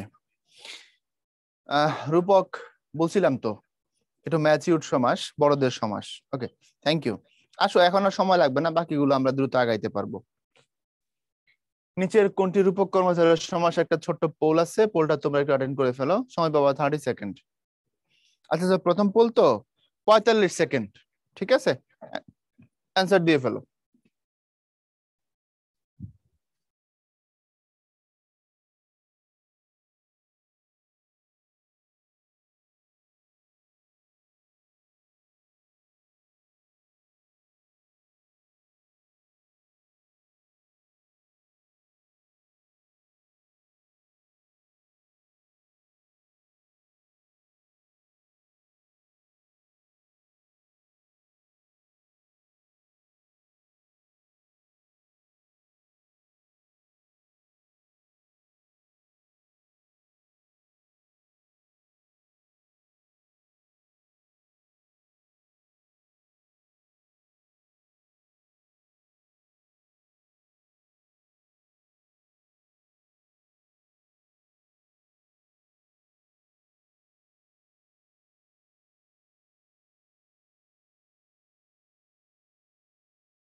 কি অবস্থা বলো, তোমাদের উত্তরের যে দশা, আমি একটু বলি তোমরা কেমন কি পারফর্ম করছো, তোমাদের কেমন অ্যান্সার ছিল, বা কি বলে উত্তর কেমন সঠিক হয়েছে। তোমরা প্রেম ডোর বলছো 30% মানুষ, জীবন প্রদীপ বলছো 5% মানুষ, বিদ্যাধন বলছো হচ্ছে 5% মানুষ, আর সবগুলোই এটা বলছো 59% মানুষ। তো আমারে তো কষ্ট কেন দাও তোমরা, বুঝতে পারি না তো, এগুলোর কোনো মানে আছে? তোমরা এই একটু মনোযোগ দিয়ে শুনবা না যে আমি কি বলতেছি? তাহলে তো এই এই প্রশ্ন তো কোনো দিক থেকেই ভুল হওয়ার কোনো কথাই না, আমি তো এটা কোনো চান্স দেখি না। এটা ভুল হবে কেন? খুবই সহজ। এখানে কোনটা রূপক না বলতে পারো? প্রেম ডোর কি? প্রেম ডোর মানে হচ্ছে প্রেমের বন্ধন। ছেলের বাড়ি কক্সবাজার, মেয়ের বাড়ি দিনাজপুর, ঢাকা বিশ্ববিদ্যালয়ে ভর্তি হয়েছে, তারপরে সারাদিন একসাথে ঘুরে, সিঙ্গারা খায়, ক্যাম্পাসে ক্লাস করে, ঘুরে ফিরে, আবার যখন রাতে হলে যায়, ছেলেটা মেয়েটাকে রুকায় হলে দিয়ে গেটে এসে বলে রাতে ফোন দিও। এটার নাম প্রেম ডোর। ঠিক আছে, এরপরে দেখো, এই যে প্রেম ডোর, এটা রূপক। জীবন প্রদীপ, এটাও রূপক। প্রদীপ মানে কি? বাতি, জ্বলছে, জীবন বেঁচে আছে, সেম। বিদ্যা তো ধন, এর মানে উত্তর হবে সবগুলো। এখন আসো বহুব্রীহি সমাস, মোটামুটি ভেজালের জিনিস, তবে বহুব্রীহি সমাস বোঝা মূলত 1 থেকে 1.5 মিনিটের মামলা। এটা বুঝলে বাকি সব ঝামেলা শেষ। বহুব্রীহি মানে কি? বহুব্রীহি সমাসে কোন পদের অর্থ প্রধান হয় আমাকে হুড়মুড় করে জানাও। দিকে সবার আগে কে বলতে পারে? বাংলা ব্যাকরণের জন্য কোন বইটা নিব? যে কোনো একটা বই পড়তে পারো, তবে আমি পার্সোনালি ডক্টর হায়াত মাহমুদ স্যারের প্রমিত বাংলা ব্যাকরণ এই বইটা পছন্দ করি। প্রমিত বাংলা ব্যাকরণ, ডক্টর হায়াত মাহমুদ এবং ডক্টর মোহাম্মদ আমিন, সুন্দর একটা বই, 3টা পার্ট করা আছে। সব বই ভালো তুমি যদি পড়তে পারো। আমার পার্সোনালি ওই বইটা পছন্দ। বলো বলো, বহুব্রীহি সমাসে কোন পদের অর্থ প্রধান? ওয়াও, হ্যাঁ, বহুব্রীহি সমাসে তৃতীয় পদের অর্থ প্রধান, ভিন্ন কোনো পদ, অর্থাৎ অর্থটা না পূর্ব পদে থাকে না পরপদে থাকে, তৃতীয় কোনো পদকে নির্দেশ করে। যেমন ধরো আমি একটা নিলাম নীলকণ্ঠ। এখন নীলকণ্ঠে যদি পূর্বপদের অর্থ প্রধান হয় তাহলে এটা দিয়ে বোঝাবে নীল কোনো কিছু, যদি পরপদের অর্থ প্রধান হয় তাহলে বোঝাবে কণ্ঠ, এই যে এটা। কিন্তু নীলকণ্ঠ বললে নীল বোঝায় না, কণ্ঠ বোঝায় না, এটা দ্বারা বোঝায় হচ্ছে শিব। হিন্দু ধর্ম অনুযায়ী শিব বা মহাদেব, তার নাম হচ্ছে নীলকণ্ঠ। তাহলে বললাম নীলকণ্ঠ, বুঝলাম শিব। ঠিক একই রকম যদি বলি হচ্ছে বিনা পানি, বিনা পানিতে যার, বিনা মানে একটা বাদ্য, পানি মানে হচ্ছে হাত, তো বিনা পানি বললে বোঝানোর সময় বোঝায় হচ্ছে দেবী সরস্বতীকে। বুঝছো? তো বললাম বিনা পানি, বুঝলাম সরস্বতী। ক্লিয়ার? তাহলে একটা বলে যদি আরেকটা বোঝানো হয় তখন তারে বলা হয় রূপ, কি বলে, বহুব্রীহি সমাস। অর্থাৎ না পূর্বপদ না পরপদ, ভিন্ন কোনো পদে যদি অর্থটা লুকায়িত থাকে। তো এখানেও সবগুলোতে একই ঘটনা ঘটবে, সবগুলোতে তৃতীয় কোনো পদে অর্থ আছে। তো এখন সমানাধিকরণ, ব্যাধিকরণ, এই নামগুলো আলাদা কেন? নামগুলো আলাদা হওয়ার একটা ছোট্ট কারণ আছে। কারণ হলো সমানাধিকরণ বহুব্রীহিটা হয় হচ্ছে তোমার অ্যাডজেক্টিভ প্লাস নাউনে, আর বহুব্রীহিটা হয়, ব্যাধিকরণ যেটা সেটা হয় নাউন প্লাস নাউনে। এই হলো কাহিনী। অর্থাৎ নীলকণ্ঠের নীল যেটা, এটা অ্যাডজেক্টিভ, কণ্ঠটা নাউন। ঠিক পীতাম্বর, এই পীত যেটা, এটা কালারের নাম, এটা অ্যাডজেক্টিভ। অম্বর শব্দের অর্থ হচ্ছে আকাশ, কোনো কোনো সময় দেহ বা পোশাক বোঝানো হয়। তাহলে পীতাম্বর, অম্বরটা নাউন, তাই না? পীতটা হচ্ছে অ্যাডজেক্টিভ। তো যদি অ্যাডজেক্টিভ আর নাউন থাকে তার নাম সমানাধিকরণ, যদি নাউনের সাথে নাউন থাকে তখন তার নাম হলো গিয়ে ব্যাধিকরণ। যেমন 80 20 বোটা খসা, 80 মানে হচ্ছে দাঁত, এই যে মানুষের দাঁত, টিথ, আর 20 মানে হচ্ছে পয়জন। বুঝছো? দুটোই নাউন। এখন দুটোর মনে রাখবা কেমনে, এক ঝামেলা। আমি এটাকে একটা ছোট ক্লু দিয়ে বলতে পারি, তোমার জন্য একটু সহজ হইতে পারে। তোমরা যদি সহজ ভাবে নাও, এখানে ছোট একটা গল্প আছে, আমি বলতে পারি, বলবো? সিম্পল আর কি। হ্যাঁ, পড়ার স্বার্থে, উদ্দেশ্য মহৎ। একটা গল্প শোনো, ছোট্ট করে, কচি করে। এই গল্পটা শুনলে তোমার সহজে মনে থাকবে, তাই না? ওকে, দেখো, তুমি কল্পনা করবো আর কি, হ্যাঁ, জাস্ট থিঙ্ক অ্যাবাউট ইট। এইরকম কিছু একটা, যে এক লোক ছিল, ওর নাম হচ্ছে নীলকণ্ঠ। ওকে, তার একটা ছেলে ছিল, ও হচ্ছে পীতাম্বর। তো পীতাম্বর কম বখত, কম বখত বুঝো? কম বখত, বদ বখত মানে হচ্ছে কপাল খারাপ, বখ শব্দের অর্থ হচ্ছে ভাগ্য। তার ভাগ্য আসলে ভালো না আর কি, সুপ্রসন্ন না। এই জন্য বেশিরভাগ সময় তার বদ মেজাজ হয়ে থাকতো আর কি, মেজাজ খুব খারাপ থাকতো। ধর কেউ একজন বললো, ভালো আছেন? আমার ভালো দিয়ে তোর কি? বুঝতে পারছো? এরকম আর কি, হ্যাঁ। তারপরে একদিন কোন একটা কারণে তার মেজাজ খুব ভালো ছিল, খোশ মেজাজ ছিল।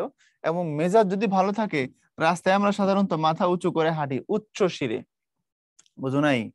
তুমি যেদিন গোল্ডেন পাবা, বোর্ড স্ট্যান্ড করবা, বা তোমার কাঙ্ক্ষিত ইউনিভার্সিটিতে বা মেডিকেল কলেজে চান্স পাবা, সেদিন ঘরে থাকতে মনে চাইবে না, সেদিন মনে চাইবে একটু বাইরে হেঁটে আসি। ওই যে এক আঙ্কেল রাস্তায় পড়লে জিজ্ঞেস করে তুই অ্যাডমিশন দিবি, তো ওই আঙ্কেল মনে করো সামনে পড়লো, আঙ্কেল জিজ্ঞাসা করলো, কিরে বল্টু, আজকে তো বইয়ের রেজাল্ট দিছে, কি হয়েছে? তুই বললে বল্টু, বল্টু উত্তর দিল যে স্যার আঙ্কেল আমি ফার্স্ট হয়েছি, অথবা আমি 10ম হয়েছি, অথবা আমি চান্স পাইছি। কারণ সে তখন বাইরে হাঁটতে চাইবে। তো খুশির সময়টা আমরা বাইরে হাঁটি উচ্চ শিরে, মাথা উঁচু করে। তখন সে একটা সুশ্রী মেয়ে দেখলো, সুন্দরী মেয়ে। সুশ্রী মেয়ে দেখে ওই মেয়ের সাথে সে জবরদস্তি করলো। কেমনে? ওই মেয়েকে বলছে, কে তুমি? নন্দিনী, আগে তো দেখিনি, তোমার ফোন নাম্বারটা দাও। তখন মেয়ে তাকে স্যান্ডেল নম্বরটা দিয়ে দিল। তো দিয়ে দিল, ওই মেয়ের সাথে তার ধস্তাধস্তি হয়েছে। এবং ধস্তাধস্তি জবরদস্তি হইলে মেয়ের মেকআপ ফেকআপ সব গেছে নষ্ট হয়ে। ওই মেয়ে বেরোইছিল, বুঝছো তো, একটু ঘুরবে ফিরবে। তো ওই মেয়ে হতশ্রী, হত হয়েছে শ্রীজার। ওই পিতাম্বরের সাথে ধস্তাধস্তিতে তার মেকআপ ফেকআপ সব গেছে, ঘাইমানায় একাকার। এবং তার কাছ থেকে, ওই মেয়ের কাছ থেকে মোবাইল, মানিব্যাগ, এই পার্স, এগুলো সব ওই পিতাম্বর, মাথা খারাপ, কম বখত, বোধ মেজাজ, সেগুলো সিজ করে নিয়ে নিছে। এই জন্য সে হৃত সর্বস্ব সব হারিয়েছে, তার টাকা পয়সা। এখন বলো, রাস্তাঘাটে মেয়েদের সাথে যদি এরকম অসভ্য আচরণ হয়, আমার মতো যারা সুশীল মানুষ তারা কি করবে? তারা প্রতিবাদ করবে। সুতরাং এই পিতাম্বরের কাজের প্রতিবাদ করেছে কাউসার ভাই। বোঝা গেছে কথা? দ্রুত বলো আবির, থ্যাংক ইউ। দ্রুত বলো, দ্রুত বলো, বোঝা গেছে? মনে থাকবে?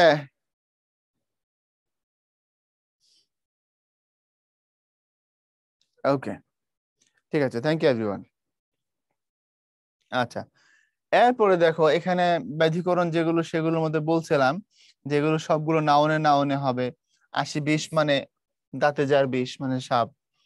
তারপরে ধরো বোটা খসা মানে হচ্ছে গাছ থেকে পড়ে যাওয়া ফল আপনা আপনি পাকলে। ছাপোষা, পাচাটা, পাতা চাটা, পাতা ছেঁড়া, ধামা ধরা, এগুলো ছাপোষা খুব সামান্য মানুষ আর কি। ধরো নিম্ন মধ্যবিত্ত মানুষকে ছাপোষা মানুষ বলে। আর পাচাটা মানে হচ্ছে, বুঝতেই পারো, তেলবাজ মানুষ। পাতা চাটাও সেম, কাছাকাছি অর্থ। পাতা ছাড়া, পাতা যিনি ছেড়েন, অকর্মণ্য কাজ করে বেড়ান যিনি। ধামা ধরা মানে হচ্ছে আরেকটা জিনিস, তেলবাজ, মানুষকে যে তেল দেয়। তেল বুঝো তো, পাম দেয় খালি, হ্যাঁ, জি হুজুর, জি হুজুর টাইপের মানুষগুলো।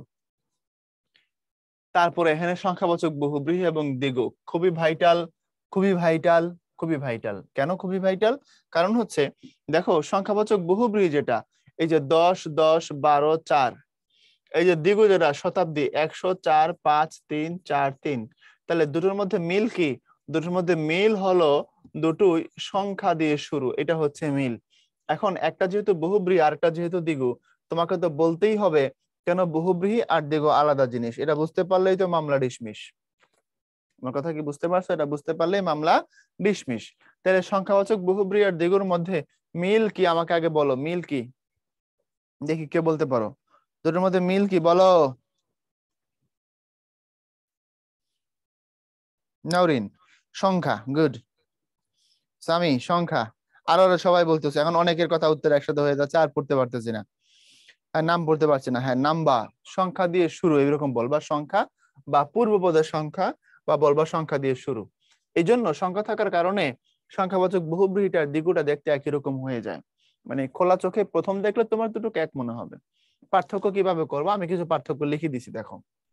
প্রথমত, সংখ্যাবাচক বহুব্রীহির সমস্ত পদ বিশেষণ হয়, দ্বিগুর সমস্ত পদ বিশেষ্য হয়। এখন কথা হচ্ছে, এটা বোঝা একটু কঠিন। এবার দ্বিতীয় যেটা, সেটা হচ্ছে এই, মনে রাখো যে অর্থগত দিক থেকে 100% টাইমে, 100% টাইমে সংখ্যাবাচক বহুব্রীহি কেন, যে কোনো বহুব্রীহি সবার সাথে একটা পার্থক্য তৈরি করবে। Yes or no? আর বহুব্রীহি সবাই এটা করে। তো অর্থাৎ বহুব্রীহিতে একটা বল আরেকটা বোঝানো হয়। যেমন বলছি 10 গজি, বুঝাইছি ধুতি। 10 বোঝা দ্বারা দুর্গা, 12 হাতি দ্বারা শাড়ি, চৌচালা দ্বারা ঘর, সেতার দ্বারা একটা বাদ্য। এটা বিশেষ্য হয়েও বহুব্রীহি, এই জন্য ব্যতিক্রম বলছি আর কি, আর কিছু না। এখন দ্বিগুতে তোমরা বলো তো, শতাব্দী বললে কি বুঝো? শতাব্দীকে ভাঙলে শত অব্দের সমাহার, বা সন্ধি করলে শত যুগ অব্দ। অব্দ শব্দের তো বছর। তো শতাব্দী বা শতাব্দ যেটাই বলো না কেন, 100টা বছর বুঝো, তাই না? 100টা ঘর বাড়ি, 100টা মানুষ, 100টা মোবাইল ফোন, এমন তো বুঝো না, বুঝো 100টা বছর। তার মানে আলটিমেট অর্থ দিচ্ছে কোথায়? অব্দ বা বছরে। তো যেহেতু অব্দ বা বছর এখানে মেইন, খুব সহজ জিনিস। দ্বিগুতে পরপদের অর্থের প্রাধান্য, কথা বুঝছো? দ্বিগুতে কোন পদের অর্থের প্রাধান্য? পরপদের অর্থের প্রাধান্য। বুঝছো না আমি একাই সব বুঝলাম? এরপরে চৌরাস্তা মানে রাস্তা। কিন্তু এই পঞ্চভূতা ত্রিফলা, এই দুইটা নিয়ে একটু ঝামেলা আছে। পঞ্চভূতা ত্রিফলা, এই দুইটা আচরণটা অনেকটা বহুব্রীহির মতো। কারণ পঞ্চভূত বললে মানুষের বডিকে বোঝায়। হিন্দু শাস্ত্র মতে ভাগবতে বলা আছে ক্ষিতি অপ তেজ মরুত বুম, এই পাঁচটাকে একসাথে পঞ্চভূত বলে। ক্ষিতি মানে মাটি, অপ মানে জল, তেজ মানে আগুন, মরুত মানে হচ্ছে বাতাস, বোম মানে হচ্ছে শূন্য। এই পঞ্চভূতের দেহ গঠন, পঞ্চভূতে বিশ্ব ব্রহ্মাণ্ড গঠন। তো যাই হোক, এই পঞ্চভূত বললে বোঝায় হচ্ছে পাঁচটা ভূত না মানুষের বডি। তা আচরণটা বহুব্রীর মতো, কিন্তু দ্বিগু হয়েছে কারণ ওই যে বিশেষ্যটা, বহুব্রী হওয়ার জন্য বিশেষণ হওয়া লাগে, এই কারণে এটা দ্বিগুতেই রাখছি আমরা।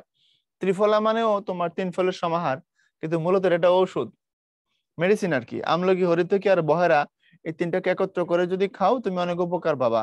ওই ওষুধটাকে বলা হয় ত্রিফলা। নানান উপকার আছে, যেমন ধরো মানুষ দীর্ঘদিন ইয়াং থাকে, পেট ভালো থাকে, মাথার চুল পড়া কমে, এরকম অনেক উপকার হয় ত্রিফলা খাইলে। তবে জন্মের তিতা, একবার খাইলে বুঝতে পারবা। তারপরে চতুরঙ্গ, চতুরঙ্গটা এটাও অনেকটা তোমার এই তিনটার মতোই। চতুরঙ্গ মানে দাবা খেলা, তোমরা তো বুঝতেই পারো। মানে তোমার হস্তি রথি অশ্বারোহী পদাতিক।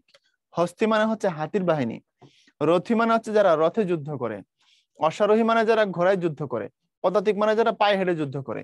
এই চার বাহিনীকে একত্রে বলা হয় চতুরঙ্গ। আচরণ কার মতো? বহুব্রীর মতো। দ্বিগু হলো কেন? বিশেষ্যতাই। তে মাথা মানে তিন মাথার সমাহার, রাস্তার যে তিন মাথা এটাকে বলা হয় তে মাথা। তাহলে আমরা এখান থেকে বুঝবো যে দ্বিগুতে বেসিক্যালি পরপদের অর্থের প্রাধান্য থাকে, আর বহুব্রীতে তৃতীয় পদের অর্থের প্রাধান্য থাকে। দ্বিগুটা বিশেষ্য হয়, বহুব্রীটা বিশেষণ হয়। এই তিনটার মধ্যে ঝামেলা আছে, তারপরে ওইগুলো দ্বিগু কেন? কারণ বিশেষ্য তাই। এরা বিশেষণের মতো আচরণ করে, তবে এগুলোকে আমরা মানে বহুব্রীর মতো আচরণ করে, এগুলোকে আমরা দ্বিগুতে রাখবো কারণ এগুলো বিশেষ্য। ক্লিয়ার কিনা বলো? আন্দাজে মুখস্থ করার দরকার নাই, বুঝে শুনে পড়ো, তোমার উপকার হবে।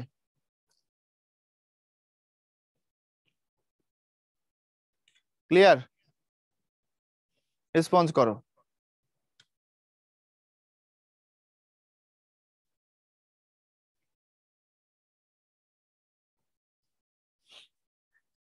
একজন বলছে শাড়ি ধুতি বিশেষণ কেন? আচ্ছা, শাড়ি ধুতি বিশেষণ কেন, এটা কেমন প্রশ্ন? কি বললাম আর কি বুঝলো রে ভাই? মনোযোগ নাই। কই ইন্দিরা গান্ধী আর কই দাউদ কান্দি? বললাম কই আর বুঝলো কই? শাড়ি ধুতির বিশেষণ বলছি?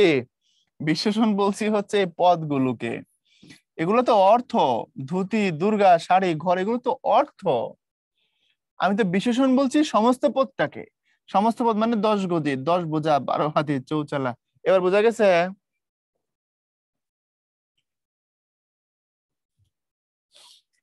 ফারুক বলছে আপনি কি সব ক্লাস নিবেন? কি মনে হয় ফারুক?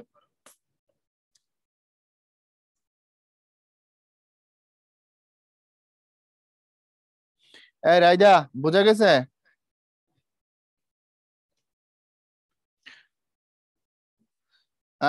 আমি নিলে ভালো হয়, আমি নিলে আমার খিচুড়ি খাওয়াইতে হবে। রাজি? এরপরে আসো ব্যতিহার বহুব্রীহি এবং প্রত্যয়ন্ত বহুব্রীহি, জিনিসগুলোর দিকে একটু তাকাও। হাসাহাসি, কোলাকুলি, লাঠালাঠি। ব্যতিহার কেমনে মনে রাখবো? ব্যতিহার মনে রাখবো, দুই কর্তা একসাথে এক কাজ করে। দুই কর্তা একসাথে এক কাজ করে, দেখো মিলছে কিনা। কর্তা কয়টা? দুইটা। হাসাহাসিতে দুইজন, একলা আসলে হাসাহাসি হবে না। কোলাকুলিতে দুইজন, তাই না? লাঠালাঠিতেও দুই পক্ষ। তো দুই পক্ষ একই সাথে করতে হয়, এমন কাজ হলে তারা বলা হয় ব্যতিহার বহুব্রী। আর প্রত্যয়ন্ত বহুব্রী মানে শেষে প্রত্যয় থাকবে।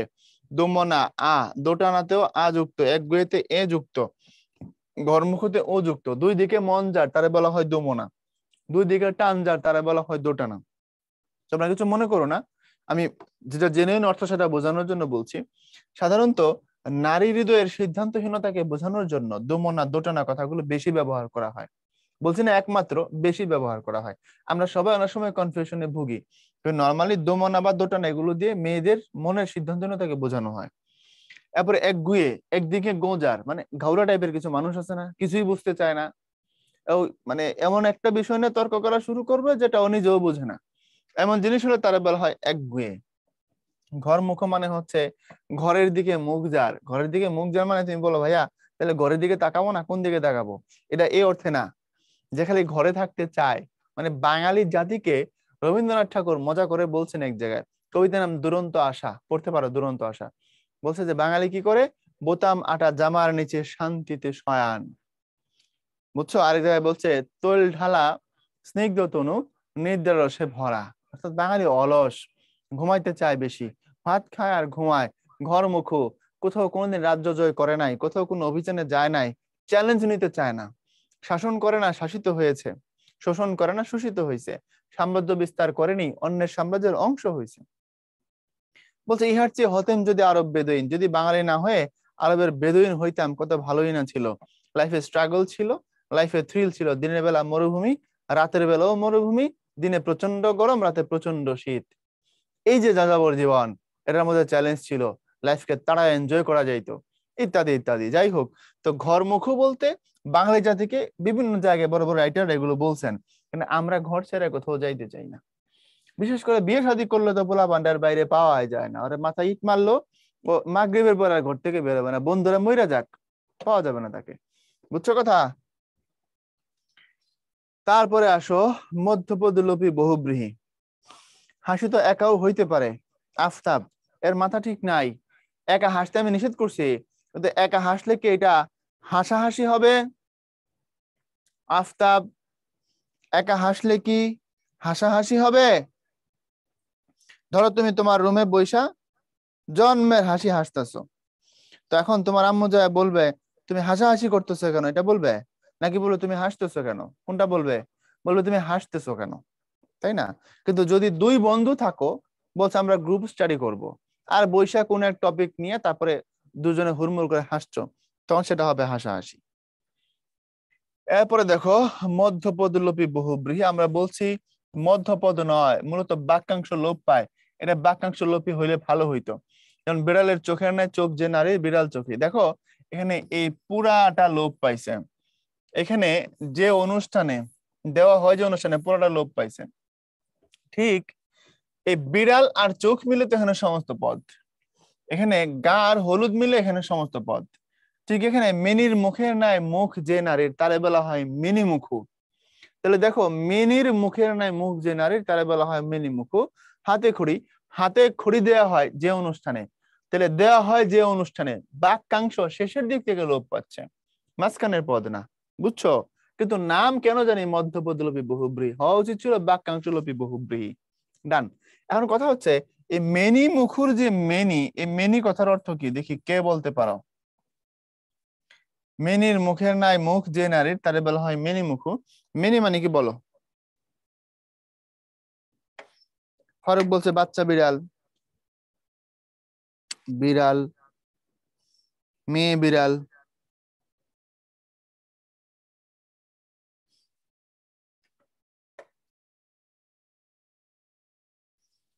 আদর করে আমরা বিড়ালকে মেনি মিনি এসব বলি, কিন্তু বিড়ালের নাম আসলে মেনি না, এটা আদরের নাম, উপনাম। হ্যাঁ, মেনি হচ্ছে মাছ। বুঝা গেছে? একটা মাছ আছে না, মেনি মাছ।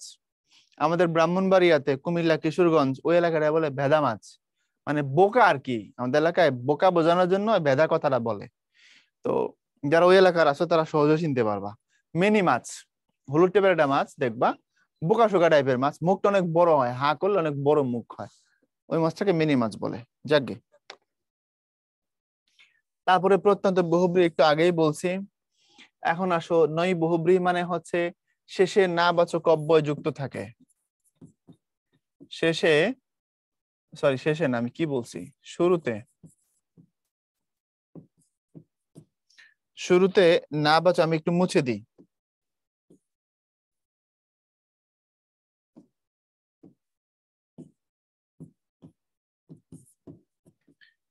শুরুতে নাবাচক অব্যয় যুক্ত থাকে। যেমন অজ্ঞানের অ, বেহেরের বে, নাচারের না, বেতারের বে। এবং সবগুলো নাউন হয়। বেতার মানে একটা যন্ত্র, নাচার মানে অস্থির কোনো মানুষ, বেহেড মানে বোকা, আর অজ্ঞান মানে তো অজ্ঞান, যিনি জ্ঞান হারাইছেন। কোনটি ব্যতিয়ার বহুব্রীর উদাহরণ নয়? পোলটা একটু অ্যাটেন্ড করো সবাই, পোলটা অ্যাটেন্ড করো। এখন সময় পাবা 30 সেকেন্ড, আগের গুলোর জন্য বেশি পাইছিলে, এখন 30 সেকেন্ডের বেশি পাবা না।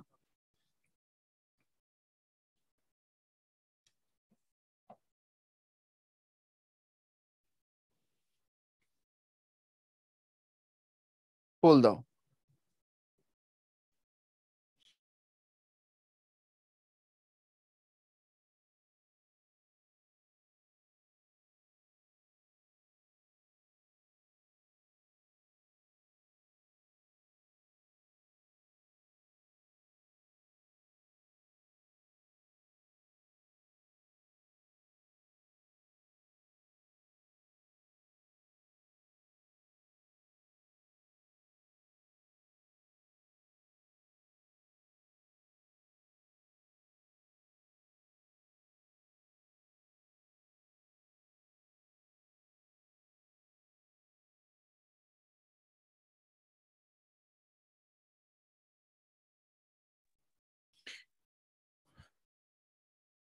অন করছেন এটা? মুন্না বলছে ভাইয়া ব্রেক দিবেন না। হ্যাঁ, ব্রেক দিব। একটা ছোট্ট ব্রেক পাবা তোমরা, সমস্যা নাই।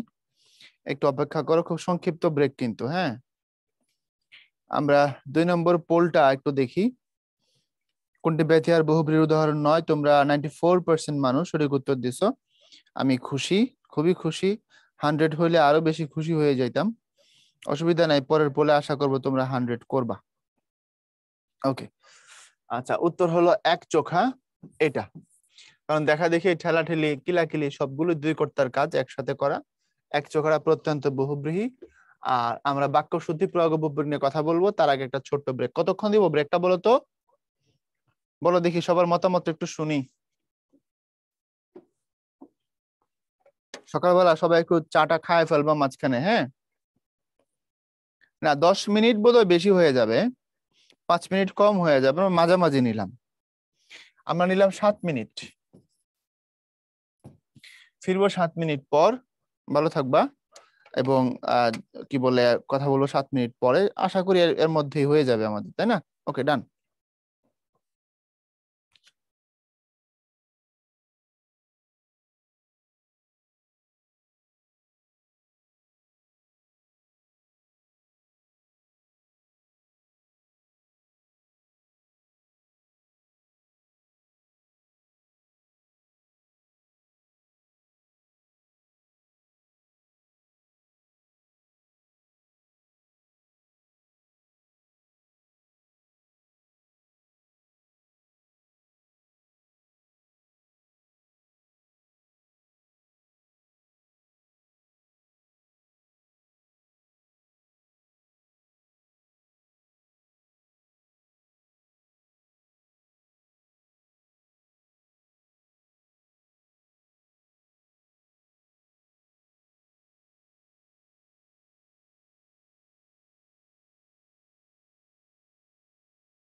ওকে, সবাই কি আসছো? একটু জানাও তো ভাইরা চ্যাট বক্সে, আমি তোমাদের সাথে একটু কথা বলি।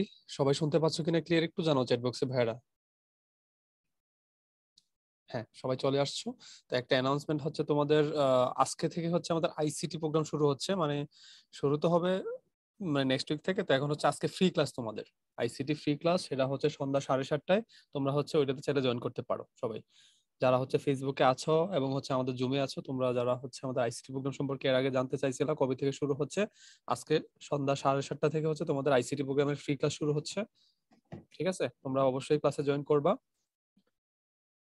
আচ্ছা, মুন্না বলতেছে ভর্তি হইছো কিন্তু প্যারালাল টেক্সট পাওনি, পেয়ে যাবা। ঠিক আছে, একটু ব্রাঞ্চে কন্ট্যাক্ট রাখো, যে তোমাদের মেইন কোর্সের আগে হচ্ছে তোমরা পেয়ে যাবা। আরেকজন কোশ্চেন করেছিল, সেটা হচ্ছে তোমাদের হচ্ছে কোন সিলেবাসে পড়ানো হবে, মানে মেইন কোর্সে শর্ট সিলেবাস পড়ানো হচ্ছে। হ্যাঁ, তোমাদের যেহেতু হচ্ছে পরীক্ষা শর্ট সিলেবাসে হবে, ঘোষণা আসছে বোর্ড থেকে, তো সেই ক্ষেত্রে আমাদের বাংলা, ইংলিশ এবং আইসিটি তে হচ্ছে তোমাদের শর্ট সিলেবাসে পড়ানো হবে।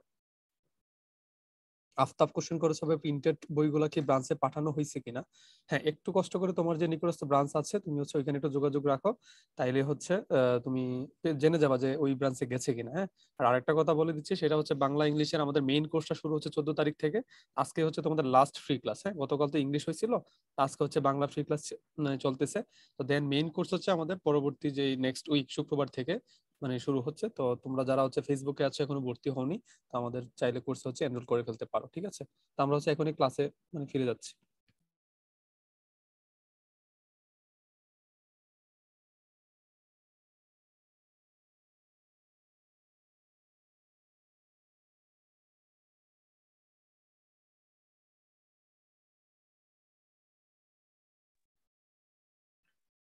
রেডি সবাই?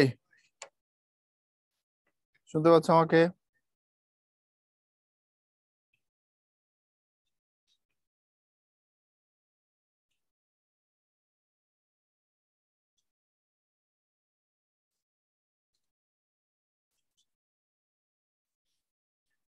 মুন্না বলছে সিলেবাসের বাইরে কিছু পড়াবেন না, দ্বিতীয় পত্র না। আমরা যদি একাডেমিক সিলেবাস তোমাদের পড়াবো, তো একাডেমিক সিলেবাস তো পড়াইতে হবে, এটাই তো সিস্টেম, তাই না? অ্যাডমিশনে যখন আমরা আবার পড়াই, তখন তো অ্যাডমিশনে কি কি আসে তার উপরে বেস করে আমরা একটা কোর্স প্ল্যান দাঁড় করাই। সেক্ষেত্রে ইন্টার সিলেবাসের বাইরের অনেক টপিকই থাকে, এমনকি কারক থাকে, তাই না? বাট তোমাদের এখন তোমরা যেহেতু একাডেমিক, তোমার সামনে এইচএসসি পরীক্ষা, তো এইচএসসি পরীক্ষার সিলেবাসটা তো পড়ানো উচিত, ঠিক কিনা? আচ্ছা, এখন আসো আমরা আলাপ করব পরের অংশ নিয়ে। এটা খুব মজার। বাক্য শুদ্ধি বা প্রয়োগ অপপ্রয়োগ, একটু খেয়াল করো। আমাদের দৈনন্দিন কথাবার্তা বিভিন্ন রকমের ভুল আমরা করি। এই ভুলগুলোই মূলত প্রয়োগ অপপ্রয়োগের আলোচ্য বিষয়।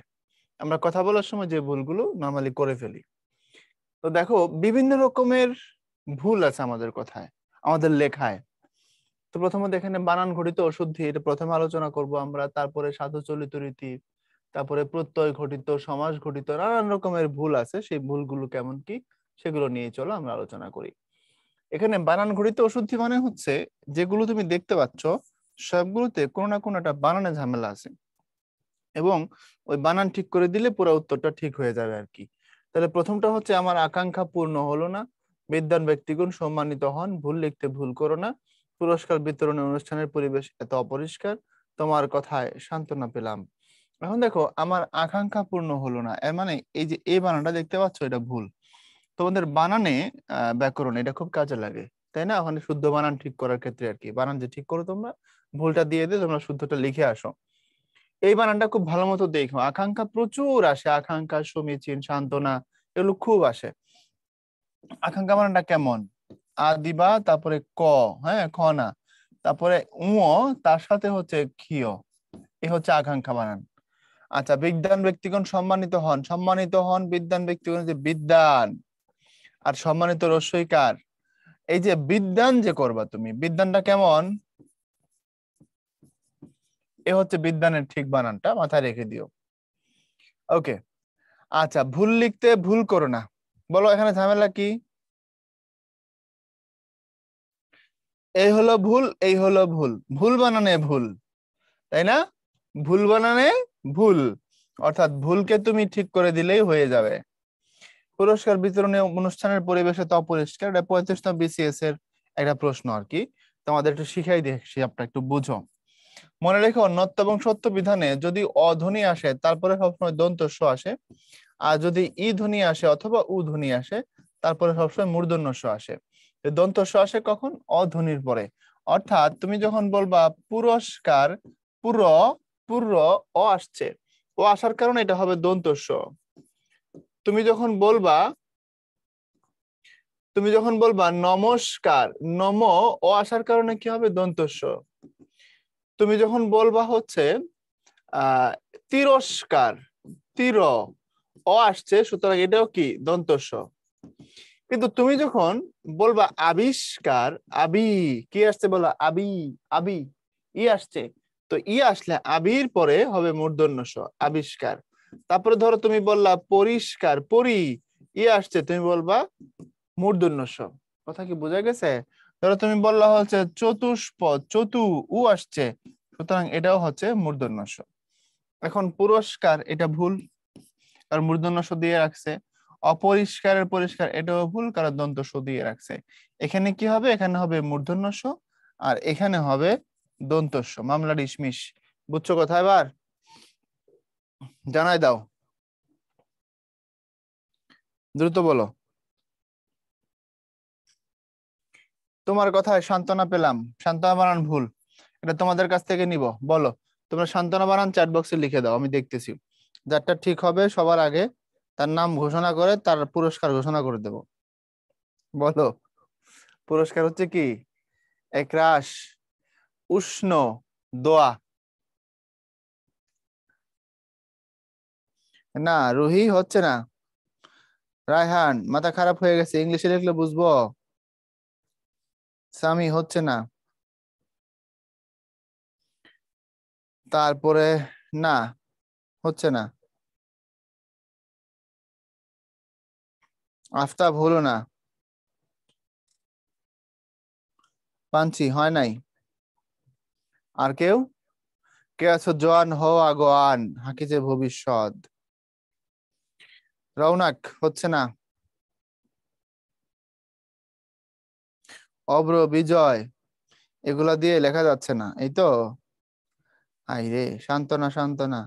না পাঞ্চি, আর একটু দরকার ছিল।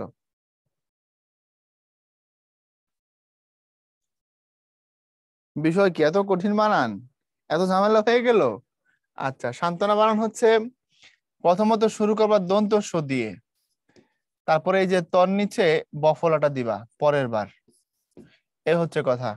এখন আমরা বলি শান্ত থাকো, শান্ত হও, ওই শান্ত দিয়ে সান্ত্বনা লেখা শুরু করে পাবলিক। বুঝছো এর কাহিনীটা? এই জন্য তালব্য স দিয়ে ফেলে, এটা হচ্ছে প্রথম ভুল। দ্বিতীয় ভুল হচ্ছে বফলা কোন জায়গায় দেবে। তো এই হচ্ছে ব্যাপার, তালব্য স হবে না, হবে দন্ত স। আর দন্ত স তো হবে পরে, বফলা হবে পরে তর নিচে। সান্ত্বনা বুঝছো এবার? দেখতে পাইছো সবাই? খুবই সহজ বানান কিন্তু খুবই কঠিন। আচ্ছা, সাধু চরিত্রের মিশ্রণজনিত অশুদ্ধি বলো তো। সাধু আর চরিত্রীতিতে একত্র করে ফেললে, সাধুরীতি চরিত্রীতিকে এক করে ফেললে, খিচুড়ি পাকায় ফেললে, তাকে কি বলে? এটাকে কি বলে ব্যাকরণের ভাষায়? কে পারবা সবার আগে বলতে? ফাহিম বলছে সবার আগে। গুরু চণ্ডালী দোষ, না গরু না, গুরু, গুরু চণ্ডালী দোষ। হ্যাঁ, গুরু চণ্ডালী দোষ। দেখো, তাহারা সবাই সবপড়া দেখতে গেল, এখানে তাহারা, এখানে সবপড়া, এখানে ঝামেলা আছে। তো তাহারা কথাটাকে তুমি তারা করতে পারো। তুমি হয় এই কথাটাকে পুরাটাকে সাধু লিখবা, না হয় পুরাটাকে তুমি চলিত লিখবা। তা আমি প্রথমত চলিত করি, চলিত তো করা উচিত, সাধু করতে পারো। তাহলে তারা সবাই সবপড়া দেখতে গেল, সবপড়ার মধ্যে ঝামেলা আছে। হ্যাঁ, এ হচ্ছে সব। আর এটাকে চলিত বাংলায় বলা হয় মরা। এই মরা মানে কিন্তু ডেড বডি। মরা মানে মরে যাওয়া না, বসুন্ধর বা ববিন্দর দিলে মরা, ওটা ভার্ব, এটা নাউন। আচ্ছা, তারপরে এই যে পোড়া, এটা চলিত, এটা হচ্ছে সাধু বাংলায় হচ্ছে দাহ। তাহলে দেখো, এই সবটা এটা সাধু, আর এটা হচ্ছে চলিত। এই যে পোড়াটা এটা আবার চলিত, দাহটা এটা হচ্ছে গিয়ে সাধু। এখন তুমি যদি পোড়াটাকে সাধু করো, তাহলে বলবা তারা সবাই শব দাহ দেখতে গেল, এটা সবটা সাধু। তারা সবাই কি করছে? তারা সবাই শব দাহ দেখতে চলে গেছে। এটা হলো যদি তুমি সাধু করো। আর যদি তুমি চলিত করো তখন বলবা তারা সবাই মরা পোড়া দেখতে গেল। এই তাহলে এই হলো টার্মগুলো। তাহারা সবাই শবদাহ দেখিতে গেল। সাধু। তারা সবাই মরা পোড়া দেখতে গেল। চলিত, যে কোনো একভাবে করলেই চলবে। আচ্ছা, তারপরে আসো, আমি গরুর শকটে চড়ি না। ফাইন কথাটা। এই ঝামেলা। আচ্ছা, এখানে কি দেখতে পাচ্ছ? দেখতে পাচ্ছ ছবিটা আসে তোমাদের? বলো, আসে তো? কি দেখতে পাচ্ছ? হ্যাঁ, ও কি গাড়িয়াল ভাই? আর কতকাল রবো আমি পন্থ পানে চায়া গো। তো এই যে গরুর গাড়ি দেখতে পাচ্ছ, এখানে গরুর গাড়ি চালাচ্ছে একজন, পিছনে বসে রয়েছে আরেকজন মহিলা। তো সে যাচ্ছে বাপের বাড়ি, শ্বশুর বাড়ি থেকে নায়র যাচ্ছে আর কি। হ্যাঁ, তো মেয়েরা নায়র যাওয়ার সময় খুব খুশি থাকে। তো যাই হোক, এখন গরুর গাড়ি, এটাকে তুমি যদি চলিত বাংলায় বলো তাহলে লিখবা গরুর গাড়ি, কোনো সমস্যা নাই। যদি তুমি এটাকে সাধু বাংলা নিবা তখন এটাকে লিখবা গব্য শকট অথবা গো শকট। শকট মানে গাড়ি, যে কোনো একটা ব্যবহার করবা। তাহলে গরু বললে এখানে গাড়ি বলো, শকট বলার দরকার নেই, তাইলে ঝামেলা শেষ। এরপরে অদ্যপ্রাতে সূর্য উদিত হয়েছে। অদ্যপ্রাতে সূর্য উদিত হয়েছে। সূর্য উদিত হয়েছে, এই জায়গাটা হচ্ছে চলিত। অদ্যপ্রাত এটা হচ্ছে সাধু। অদ্যপ্রাতের জায়গায় কি দিলে চলিত হবে বলো তো শুনি? বলো, দ্রুত বলো, বলো, দ্রুত বলো। অদ্যপ্রাতের জায়গায় কোন কথাটা লিখলে এটা পুরোপুরি চলিত হয়ে যাবে? না পারলে গুলি করে মারবো, এখান থেকে গুলি করে মারবো, আমার কিন্তু অভ্যাস আছে গুলি করে দেওয়ার। আজ সকালে রুহি। ফ্যান্টাস্টিক। হ্যাঁ, না না না, আদি না, আদি না। আজ, অদ্য মানে হচ্ছে আজ, আর প্রাতে মানে হচ্ছে, প্রাত মানে সকালবেলা না, অদ্য প্রাতে মানে হচ্ছে আজ সকালে। তাহলে অদ্য প্রাতে মানে হচ্ছে আজ সকালে। হ্যাঁ, ওকে। সেদিন ভোরে না, আবার হ্যাঁ সেদিন ভোরে, না ভোরে না, আজ সকালে, ঠিক আছে। তারপরে আসো, ব্যাঘ্র দেখতে সুন্দর প্রাণী। এই যে বাঘ মামা, হ্যালো মামা, হাউ আর ইউ? এই যে ব্যাঘ্র, চলিত বাংলায় আমরা ব্যাঘ্র বলি না, আমরা বাঘ বলি। আমরা বলি কি, বাঘ বলি, তাই না? ব্যাঘ্র বলা যাবে তুমি যদি এটাকে সাধু বাংলা ব্যবহার করো, কোনো অসুবিধা নেই। তাহলে ব্যাঘ্র কথাটাকে যদি তুমি কি বলে দাও, বাঘ বলে দাও, তাহলেই হয়ে যাবে। ক্লিয়ার? আচ্ছা, এই ব্যাঘ্র মানে তো বাঘ, আমি এটাকে সাধু বাংলা কিন্তু ব্যাঘ্র বলে, আমি চলিত করছি এটাকে, জাস্ট বাঘ বলছি। যদি এই ব্যাঘ্র না হয়ে এই ব্যাঘ্র হয়, এটা কি লেখাটা, না এটা না, হ্যাঁ বানানটা দেখো, যদি বানানটা যদি এরকম থাকে আর কি, ব্যাঘ্র, এটার ইয়ে কি, অর্থ কি কেউ জানো? এই ব্যাঘ্র মানে কি? ব্যস্ত, গুড। অস্থির হয়ে যাওয়া, খুব তাড়াহুড়া করা। Thank you, thank you. উত্তর দিয়েছে কে? উত্তর দিয়েছে ফাহিম। দেখিতে দেখিতে আকাশ কালো হয়ে এলো, বুঝতে পারো, দেখতে দেখতে আকাশ কালো হয়ে এলো। তারপরে প্রত্যয় ঘটিত অশুদ্ধি। প্রত্যয় কোথায় যুক্ত হয়? প্রত্যয়কে ইংলিশে কি বলা হয়? প্রত্যয়কে ইংলিশে বলা হয় সাফিক্স, মানে শেষে যুক্ত হয়। উপসর্গ প্রেফিক্স আগে যুক্ত হয়। তো প্রত্যয় যুক্ত হইলে অথবা না হইলে কোনো কোনো সময় ঝামেলা হয়। কোথাও কোথাও প্রত্যয় যুক্ত করতে হয়, কোথাও কোথাও প্রত্যয় বাদ দিতে হয়। আর তুমি কি করে বুঝবা? বুঝবা হচ্ছে তুমি ওই শব্দটাকে ওই বাক্যে কি হিসাবে ব্যবহার করছো। বিষয়টা কঠিন, একটু বোঝার চেষ্টা করো। আমি জাস্ট একটা উদাহরণ লিখলে তুমি বুঝতে পারবা। দেখো, আমি এটা দিয়ে বলি। দেখো, এই হচ্ছে তোমার দারিদ্র, অথবা এই হচ্ছে দরিদ্রতা, আবার এই হচ্ছে তোমার দীনতা, অথবা এটা হচ্ছে দৈন্য। এই সবগুলো নাউন বা বিশেষ্য, খুব খেয়াল করবা। এখন কোন বাক্যের সাবজেক্ট করতে হয় কাকে? নাউনকে। তুমি যদি এগুলোকে সাবজেক্টের জায়গায় বসাও, এই ফর্মে বসাইতে হবে। ক্লিয়ার? যদি না বসাও, অন্য কোনো ফর্মে নিয়ে যাও, তাহলে কথাটা ভুল হবে। কেমনে ভুল হবে? এই সবগুলো তো ঠিক, পাকনামি করে কেউ যদি এখানে তা যুক্ত করে, দারিদ্রতা, এটা ভুল। এবার কি বুঝছো? ক্লিয়ার হয়েছে এবার? তো কোথায় তুমি তা দিবা, কোথায় দিবা না, এটা বুঝতে হবে। তা দিলে কি হয়, তা না দিলে কি হয়। তো মনে রাখবা, এই দৈন্য বা দীনতা, দারিদ্র বা দরিদ্রতা, এই সবগুলো ফর্মে সঠিক, তুমি যে কোনো একটাকে ব্যবহার করতে পারবা। এখন এই জায়গায় আসো, এই কথা প্রমাণ হয়েছে। এখন তোমরা বলো যেটা ঘটনা ঘটে গেছে এটা প্রুভড। আমরা যখন ম্যাথ করি শেষে বলি প্রুভড, তাহলে প্রমাণিত হয়েছে। এটা নিত করতে হবে, এটাকে পাস্ট টেন্সে নিতে হবে নিত দিয়ে। আধুনিক চেতনা এই কবির বৈশিষ্ট্যতা। বৈশিষ্ট্যতা কি করে হয়? এটা হতে পারে বিশিষ্টতা, অথবা বলতে পারো বৈশিষ্ট্য, যে কোনো একটা বলতে পারো, তাই না? সুতরাং এটাকে তুমি বৈশিষ্ট্যতা না বলে বলো বৈশিষ্ট্য। তোমার উৎকর্ষ দেখে মুগ্ধ হলাম, তোমার উৎকর্ষ দেখে মুগ্ধ হলাম। তোমাকে একটা গোপন কথা বলি, গোপন হবে না গো, কথাটা হবে গোপনীয়। মেয়েরা দেখবা ক্লাসে একজন আরেকজনের বলে দেয়, দিয়ে বলে তুই কিন্তু কাউরে কইস না, এবং সে শোনার পরে গিয়ে আবার আরেকজনের বলে, বলে তুই কিন্তু কাউরে কইস না। এভাবে আধা ঘন্টা পরে দেবে, ক্লাসে সবাই জানে, এবং প্রত্যেককে বলার সময় এটাই বলছে, তুই কিন্তু কাউরে বলিস না। কেউ কেউ আবার কসম টসম দেয়, এটার কসম ওইটার কসম, হ্যাঁ বলিস না, কিন্তু অবশ্যই আধা ঘন্টা টাইম দরকার। কিছুক্ষণ পরে দেখবা যে সবাই এটা জানে। এজন্য আচ্ছা, এখন বলার সময় তাহলে কি বলবা? আমরা বলবো যে তোমাকে একটা গোপন কথা বলি। না, কথা তো গোপনই আছে, বললে সেটা প্রকাশিত হবে, তবে না বলার অনুরোধ করা হচ্ছে, তাহলে এটা গোপনীয়, যে কথা গোপন রাখতে হয়। ক্লিয়ার? আচ্ছা, তারপরে আসো, দৈন্যতা কাম্য হতে পারে না, এটা তো একটু আগেই বলছি, এটা শুধু দৈন্য করে দাও, অথবা বলে দাও এটা দীনতা। এরপরে দেখো সমাস ঘটিত অশুদ্ধি। এখানে কাকে দেখতে পাচ্ছ? কেউ চিনতে পারো? ভদ্রলোককে জানা দাও।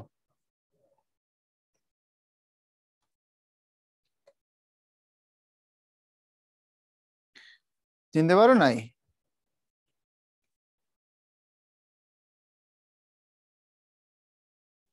আরে সহজ তো।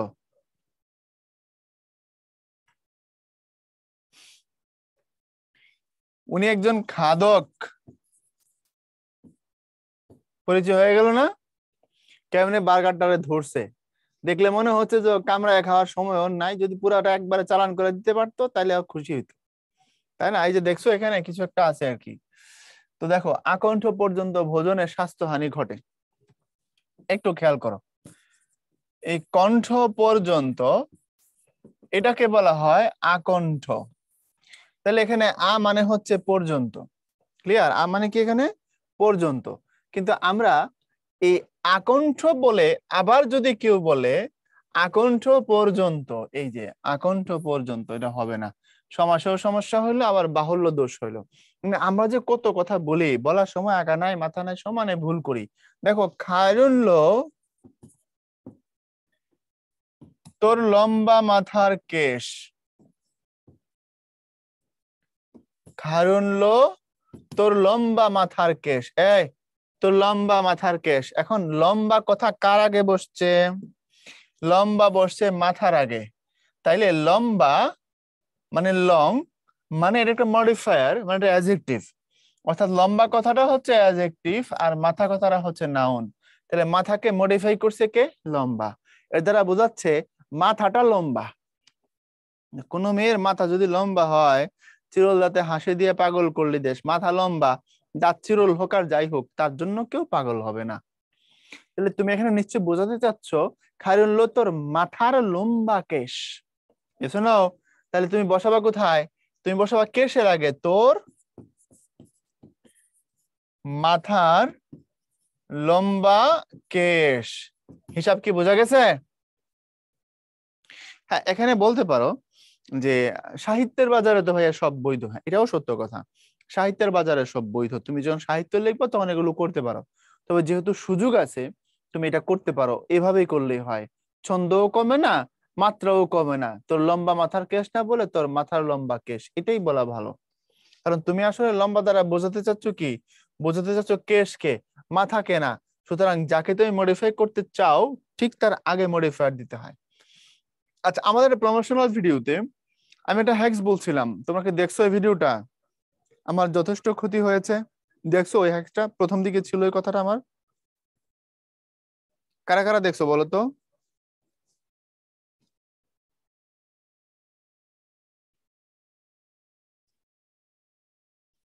নরখাদক শব্দের অর্থ কি? মুন্না, যে মানুষ খায় ফেলে তারা নরখাদক বলে। দেখছো? আচ্ছা, ওখানে একটা কথা ছিল যে আমার যথেষ্ট ক্ষতি হয়েছে, ওই কথাটা ভুল কেন ভাবতে থাকো, আমি পরের স্লাইডে ঠিক করে দেবো তোমাদের, হ্যাঁ? এবং যারা ঠিক জানো সেটা বলবা। দেখো, আবাল্য হতেই তিনি কাব্যপ্রিয়। আবাল্য অর্থাৎ বাল্যকাল হতে, দেখো বাল্যকাল হতে, এটাকে এক কথায় বলা হয় আবাল্য। তো এখন এই শব্দের অর্থ হচ্ছে হতে এখানে।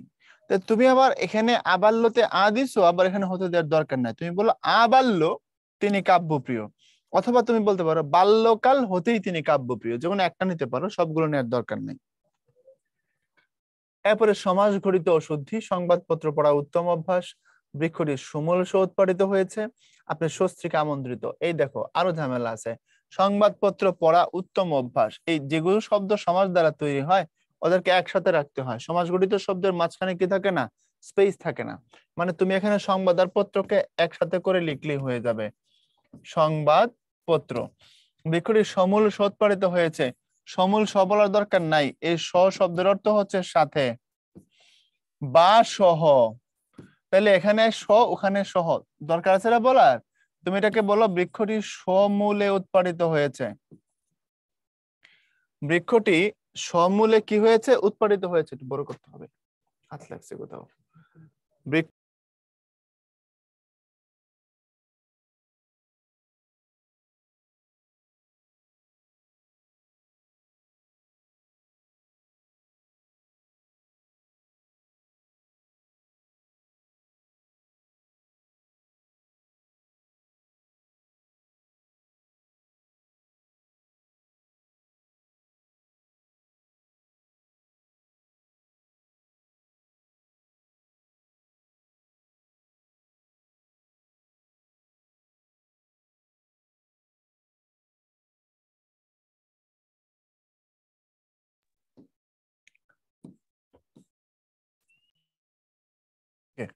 তো দেখো, বৃক্ষটি সমূলে উৎপাদিত হয়েছে মানে হচ্ছে তোমার মূল সহ, এই সমূলে।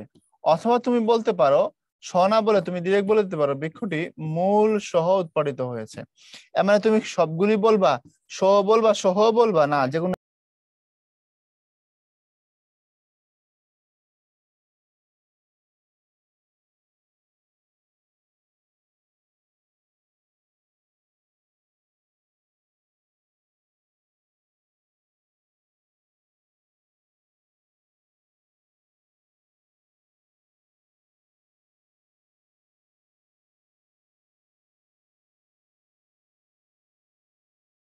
বলো এই সমূল সহ, সমূলে বা মূল সহ এই ভেজালটা ধরতে পারছো কিনা একটু জানাই দাও। বলো, অ্যান্সার করো, দ্রুত বলো।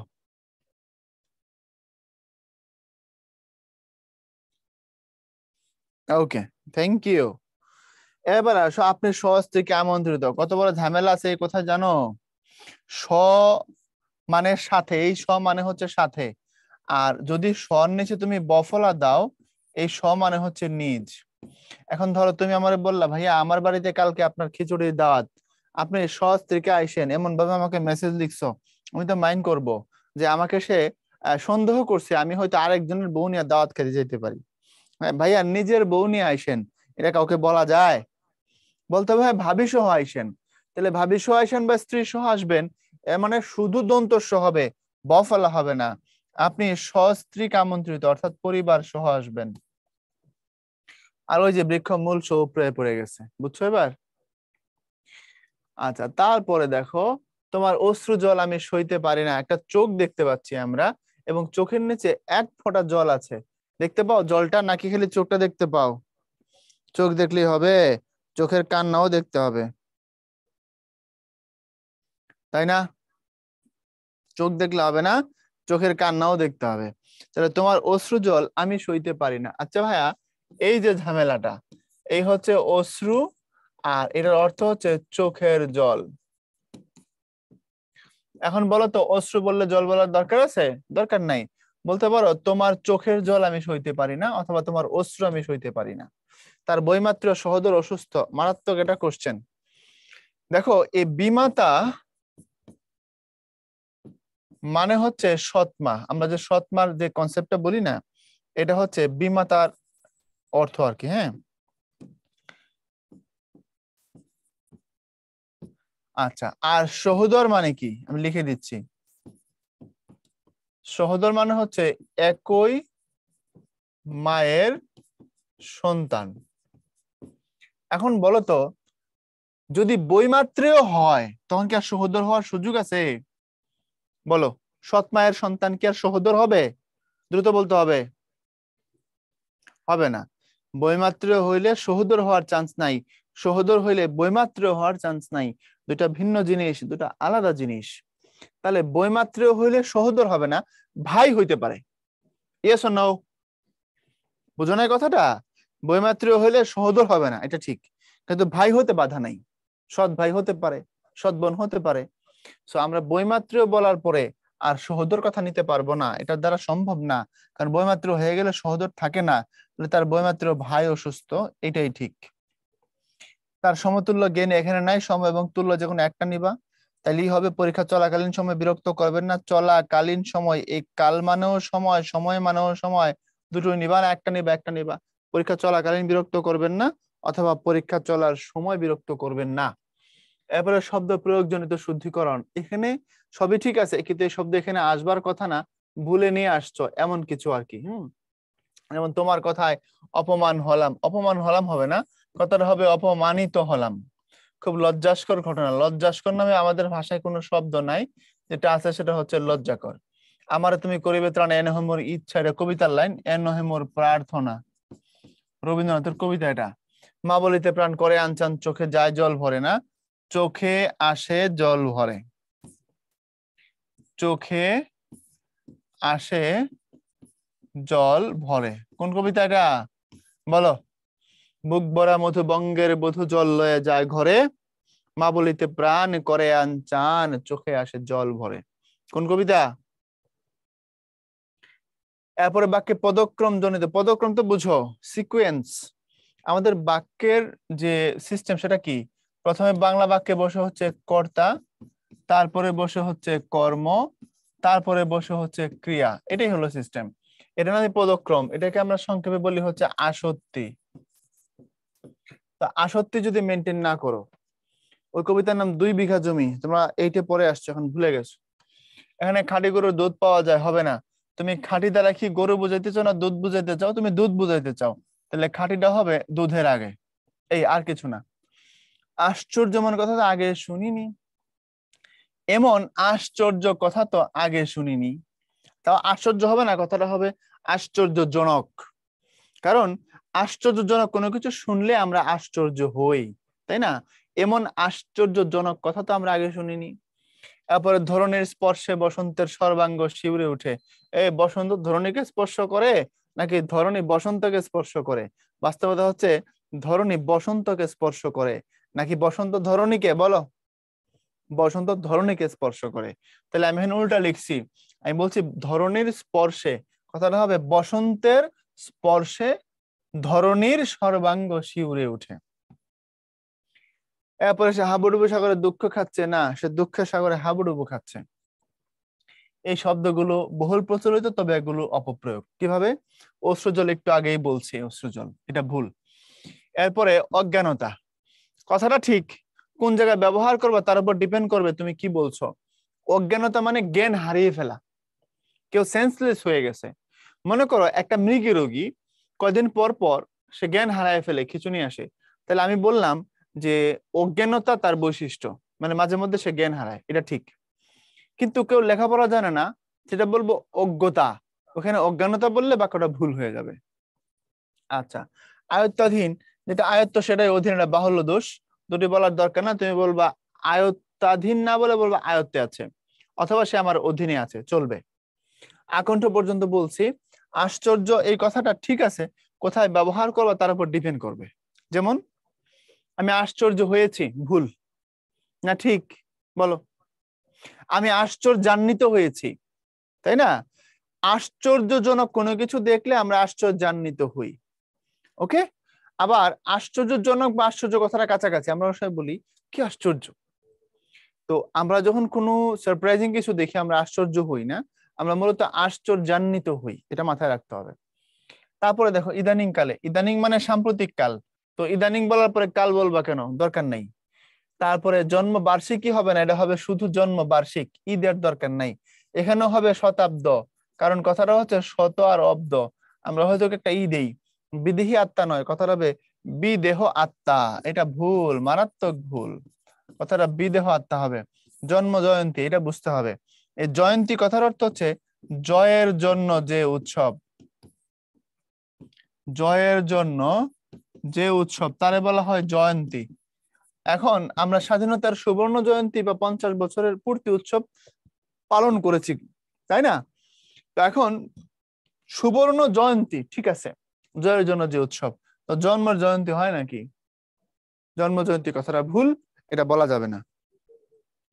আমরা এবার কিছু কথা দেখব, খুব সহজ, এগুলো একদম শেষে রাখছিলাম মূলত তোমরা করবা, তো আমি শর্টকাটে করে দিচ্ছি। এই ঘটনার ফলশ্রুতিতে আমি অবাক হলাম। ফলশ্রুতি, শ্রুতি মানে শ্রবণ করা। হিন্দু ধর্মের মঙ্গল যুগ কি বলে, মধ্যযুগের যে মঙ্গল কাব্যগুলো আছে, যেমন দেবদেবীর প্রশংসা নিয়ে মনসা মঙ্গল, চণ্ডী মঙ্গল, এগুলো ওখানে মঙ্গল কাব্যের 5টা ভাগ আছে। প্রথমে থাকে বন্দনা, মানে প্রশংসা থাকে, কবি সমস্ত ধর্মের বড় বড় মানুষ নিয়ে প্রশংসা করেন। তারপরে থাকে আত্মপরিচয়, কবি কে এটা তিনি বলেন। তারপরে থাকে দেবখণ্ড, তারপরে মর্ত্যখণ্ড, অর্থাৎ যে চরিত্রগুলো থাকে তারা স্বর্গে কেমন ছিল, তারা পৃথিবীতে এসে কিভাবে কি করছে, দেবখণ্ড মর্ত্যখণ্ড, এই 4টা। তারপরে শেষে থাকে শ্রুতিফল। শ্রুতিফল মানে হচ্ছে এই মঙ্গল কাব্য শুনলে যে উপকারটা হয়, হিন্দু ধর্ম মতে এই কাব্যগুলো শুনলে পুণ্য হয় আর কি। তো শ্রুতিফল বা ফলশ্রুতি, এগুলো তুমি যেটাই বলো না কেন, শ্রুতি আসলে এটা শ্রবণ করার বিষয়ে জড়িত হয়ে যায়। এখন আমরা যদি বলি সে পড়াশোনা করেছে, ফলশ্রুতিতে ফলাফল ভালো হয়েছে, ভুল। ফলশ্রুতিতে ফলাফল ভালো হয় নাই, ফলে তার রেজাল্ট ভালো হয়েছে, তাই না? তো যেমন ধরো কেউ একজন বললো সে কঠোর পরিশ্রমী, ফলে তার শরীরটা ফিট, ঠিক আছে, সে কঠোর পরিশ্রমী, ফলশ্রুতিতে সে ফিট না, এটাও ভুল, মারাত্মক ভুল। আমি কি বুঝতে পারছি ব্যাপারটা? তো ফলশ্রুতি কথাটা বলা যাবে না, ফলে বলতে হবে। ঐক্যতান শুনতে ভালো লাগে, ঐক্যতান বলতে কোনো কথা নাই, কথাটা হবে ঐকতান, তাই না? ঐকতান হবে, ফলা নাই। ইদানিং কালে তো বললামই, তারা সব পড়াতে গেল, এটাও বলছি, তিনি সানন্দিত চিত্তে রাজি হলেন। সানন্দিত চিত্তে, এটা কেমন কথা? সানন্দ চিত্তে, সানন্দ মানেই আনন্দিত, সানন্দ মানে কি, আনন্দিত। তো সানন্দর বলে আবার সানন্দিত বলার দরকার নেই, তিনি সানন্দে রাজি হলেন, এটা বললেই চলবে।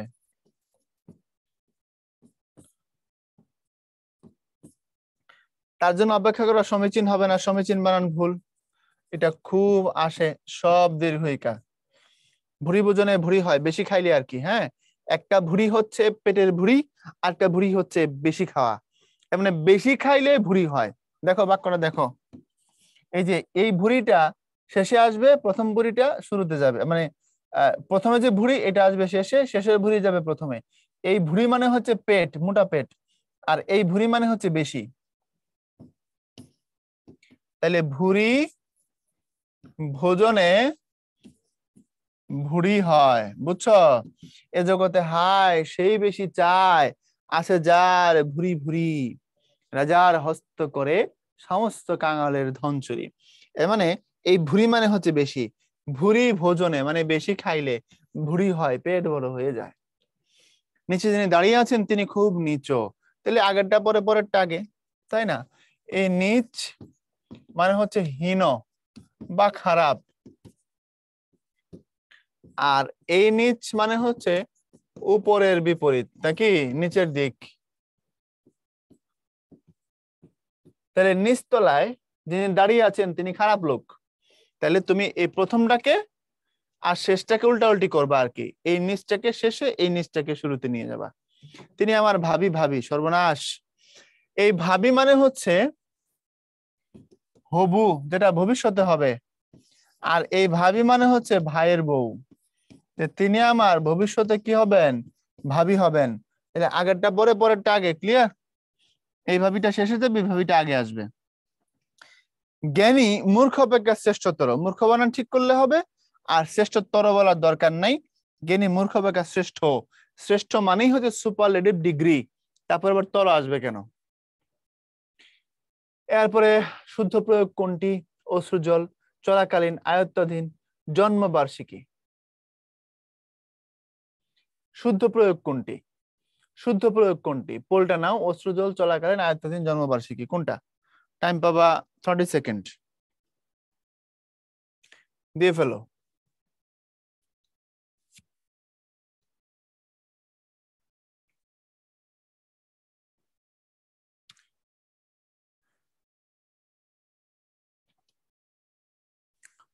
আমার পরিচয়, আপনার পরিচয় দিলেন না তো। আমাকে চিনো না? আগে দেখা হয় না কখনো?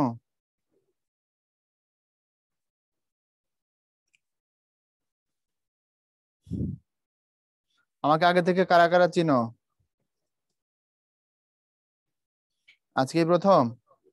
আচ্ছা, তাই? অনেকে চিনি। আমার নাম কাউসার, কাউসার আহমেদ। আমি একজন শিক্ষক। এটা তো পরিচয় হওয়া উচিত নাকি? আমি কাউসার, একজন শিক্ষক। আমার গ্রামের বাড়ি হচ্ছে ব্রাহ্মণবাড়িয়া। আমি থাকি ঢাকায়। 38তম বিসিএস, নন ক্যাডার ব্যাচ। উদ্ভাসে আছি 2015 সাল থেকে, মানে একজন মোটামুটি বৃদ্ধ টাইপের মানুষ, মানে এজ এ টিচার, বৃদ্ধ শিক্ষক। এই তো। আর কিছু জানতে চাও? তাহলে স্পেসিফিক কোশ্চেন করা লাগবে। আচ্ছা, আর মনে হয় কোনো কোশ্চেন নাই। আচ্ছা, তাহলে এখানে শুদ্ধ প্রয়োগ কোনটি? অশ্রু জল ঠিক প্রয়োগ না, কারণ যেটা অশ্রু সেটা চোখের জল বলা যাবে না। চলাকালীন এটা ঠিক, তাই না? পরে সময় বললাম না, শুধু চলাকালীন রাখছি, এর জন্য ঠিক আছে। আয়ত্তাধীন, আয়ত্তের অধীনে কি শব্দ? জন্মবার্ষিকী হবে না, হবে জন্মবার্ষিক।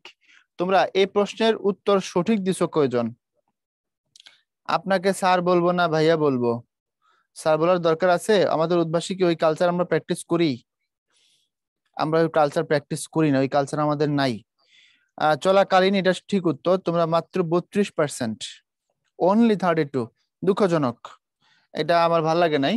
আমি চাচ্ছিলাম তোমরা এটা পুরাটাই ঠিক করে ফেলবো আর কি, মানে সব উত্তর তোমাদের হয়ে যাবে। আমি একটু বেশি আশা করে ফেলছি কিনা জানি না, কারণ আমরা তো মাত্রই পড়লাম, তাই না? চলাকালীন হবে দিছো। আমরা একদমই শেষ প্রান্তে আছি। মনে রেখো, বিশ্বাস তোমার সাফল্যের জন্য সব থেকে বড় শক্তি। জাজমেন্ট পোলটা লঞ্চ করে দিছি আমরা, সেখানে অ্যাটেন্ড করে ফেলো। এবং তোমাদের যদি টপিক রিলেটেড কোনো বার্নিং কোশ্চেন থাকে তাহলে আমাদের এখানে লিখতে পারো। আমি তোমাদের 1 মিনিট টাইম দিব। আমার প্রতি কোনো কোশ্চেন থাকলে টপিক রিলেটেড, টপিক রিলেটেড।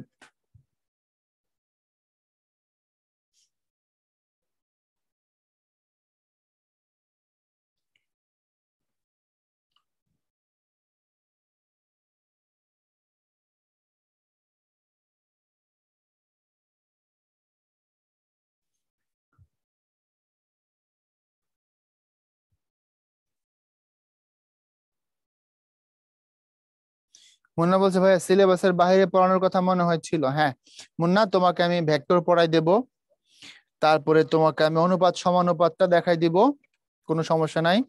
যদি কোয়ান্টাম মেকানিক্স দেখতে চাও সেটাও দেখাই দিব। আর কিছু লাগবে?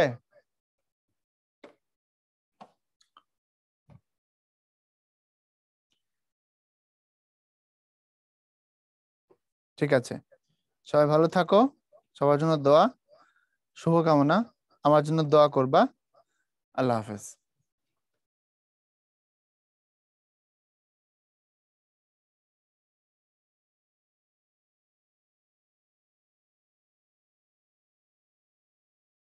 ওকে ভাইয়ারা, আমাদের ক্লাসটা এই পর্যন্ত ছিল। আশা করছি সবগুলো বিষয় বুঝতে পেরেছো। তো আমরা এখানে শেষ করছি, তবে শেষ করার আগে কিছু অ্যানাউন্সমেন্ট দিচ্ছি। সেটা হচ্ছে আজকে সন্ধ্যা 7:30টায় হচ্ছে তোমাদের আইসিটি ফ্রি ক্লাস থাকবে। আর এই বাংলা, ইংলিশ এবং আইসিটির মেইন পর্বটা শুরু হচ্ছে 14 তারিখ থেকে। তো তোমরা হচ্ছে যারা ফেসবুকে জয়েন করেছো, তোমরা তো এখন এনরোল করোনি, তো সেই ক্ষেত্রে তোমরা যদি এনরোল করতে চাও তো 14 তারিখের আগেই হচ্ছে এনরোল করে ফেলবা, যেহেতু 14 তারিখ থেকে আমাদের মেইন পর্বের ক্লাসগুলো শুরু হচ্ছে। আর যারা হচ্ছে এখনো বই পাওনি লিখতেছিলা, সেটা হচ্ছে বই চলে যাবে তোমাদের মেইন কোর্সের আগেই হচ্ছে বই চলে যাবে। তো তোমরা হচ্ছে আমাদের ব্রাঞ্চগুলোতে যোগাযোগ রেখে বইগুলো কালেক্ট করে ফেলবা। আর হচ্ছে আইসিটি কোর্সের লিঙ্কটা তোমাদেরকে চ্যাট বক্সটা একটু ইয়ে করো, আমি দিয়ে দিয়েছি। হ্যাঁ, আবার আমি নতুন করে দিচ্ছি। আইসিটি কোর্সের যে লিঙ্ক ইয়েটা আছে, সেই লিঙ্কটা আমি হচ্ছে তোমাদেরকে দিয়ে দিচ্ছি। হ্যাঁ। আর সন্ধ্যা 7:30টায় আজকে হচ্ছে তোমাদের আইসিটি ফ্রি ক্লাসটা হবে। তোমরা যারা ফেসবুকে আছো তোমরা আবার মানে জয়েন করতে পারো, আর যারা ভর্তি হইছো তারা তো জুমই করতে পারবা ফ্রি ক্লাসটা, ঠিক আছে? বই বাংলা ইংলিশে বই হচ্ছে 8টা দেওয়া হবে তোমাদের, ঠিক আছে?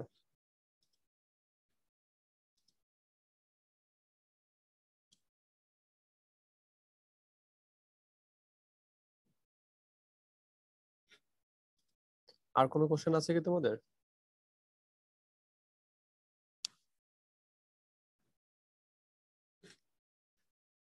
আচ্ছা, একজন বলতেছে ভাইয়া ক্লাস জুমে কেন হচ্ছে, ওয়েবসাইটে হবে না? হ্যাঁ, ওয়েবসাইটে হবে, এটা ফ্রি ক্লাস তো সেই জন্য সবার জন্য আমরা জুমেই করেছি এটা। ওকে, আমাদের মেইন পর্বের যে ইয়েগুলো আছে সেগুলো হচ্ছে আমাদের মানে ওয়েবসাইটে হবে। ঠিক আছে, তোমাদের আর তেমন কোনো কোশ্চেন দেখতে পাচ্ছি না, আমরা তাহলে এখানে শেষ করছি। সবাই ভালো থাকো, সুস্থ থাকো, আল্লাহ হাফেজ, আসসালামু আলাইকুম। আবার হচ্ছে তোমাদের সাথে মেইন পর্বে দেখা হবে অথবা আইসিটি প্রোগ্রামে। ওকে।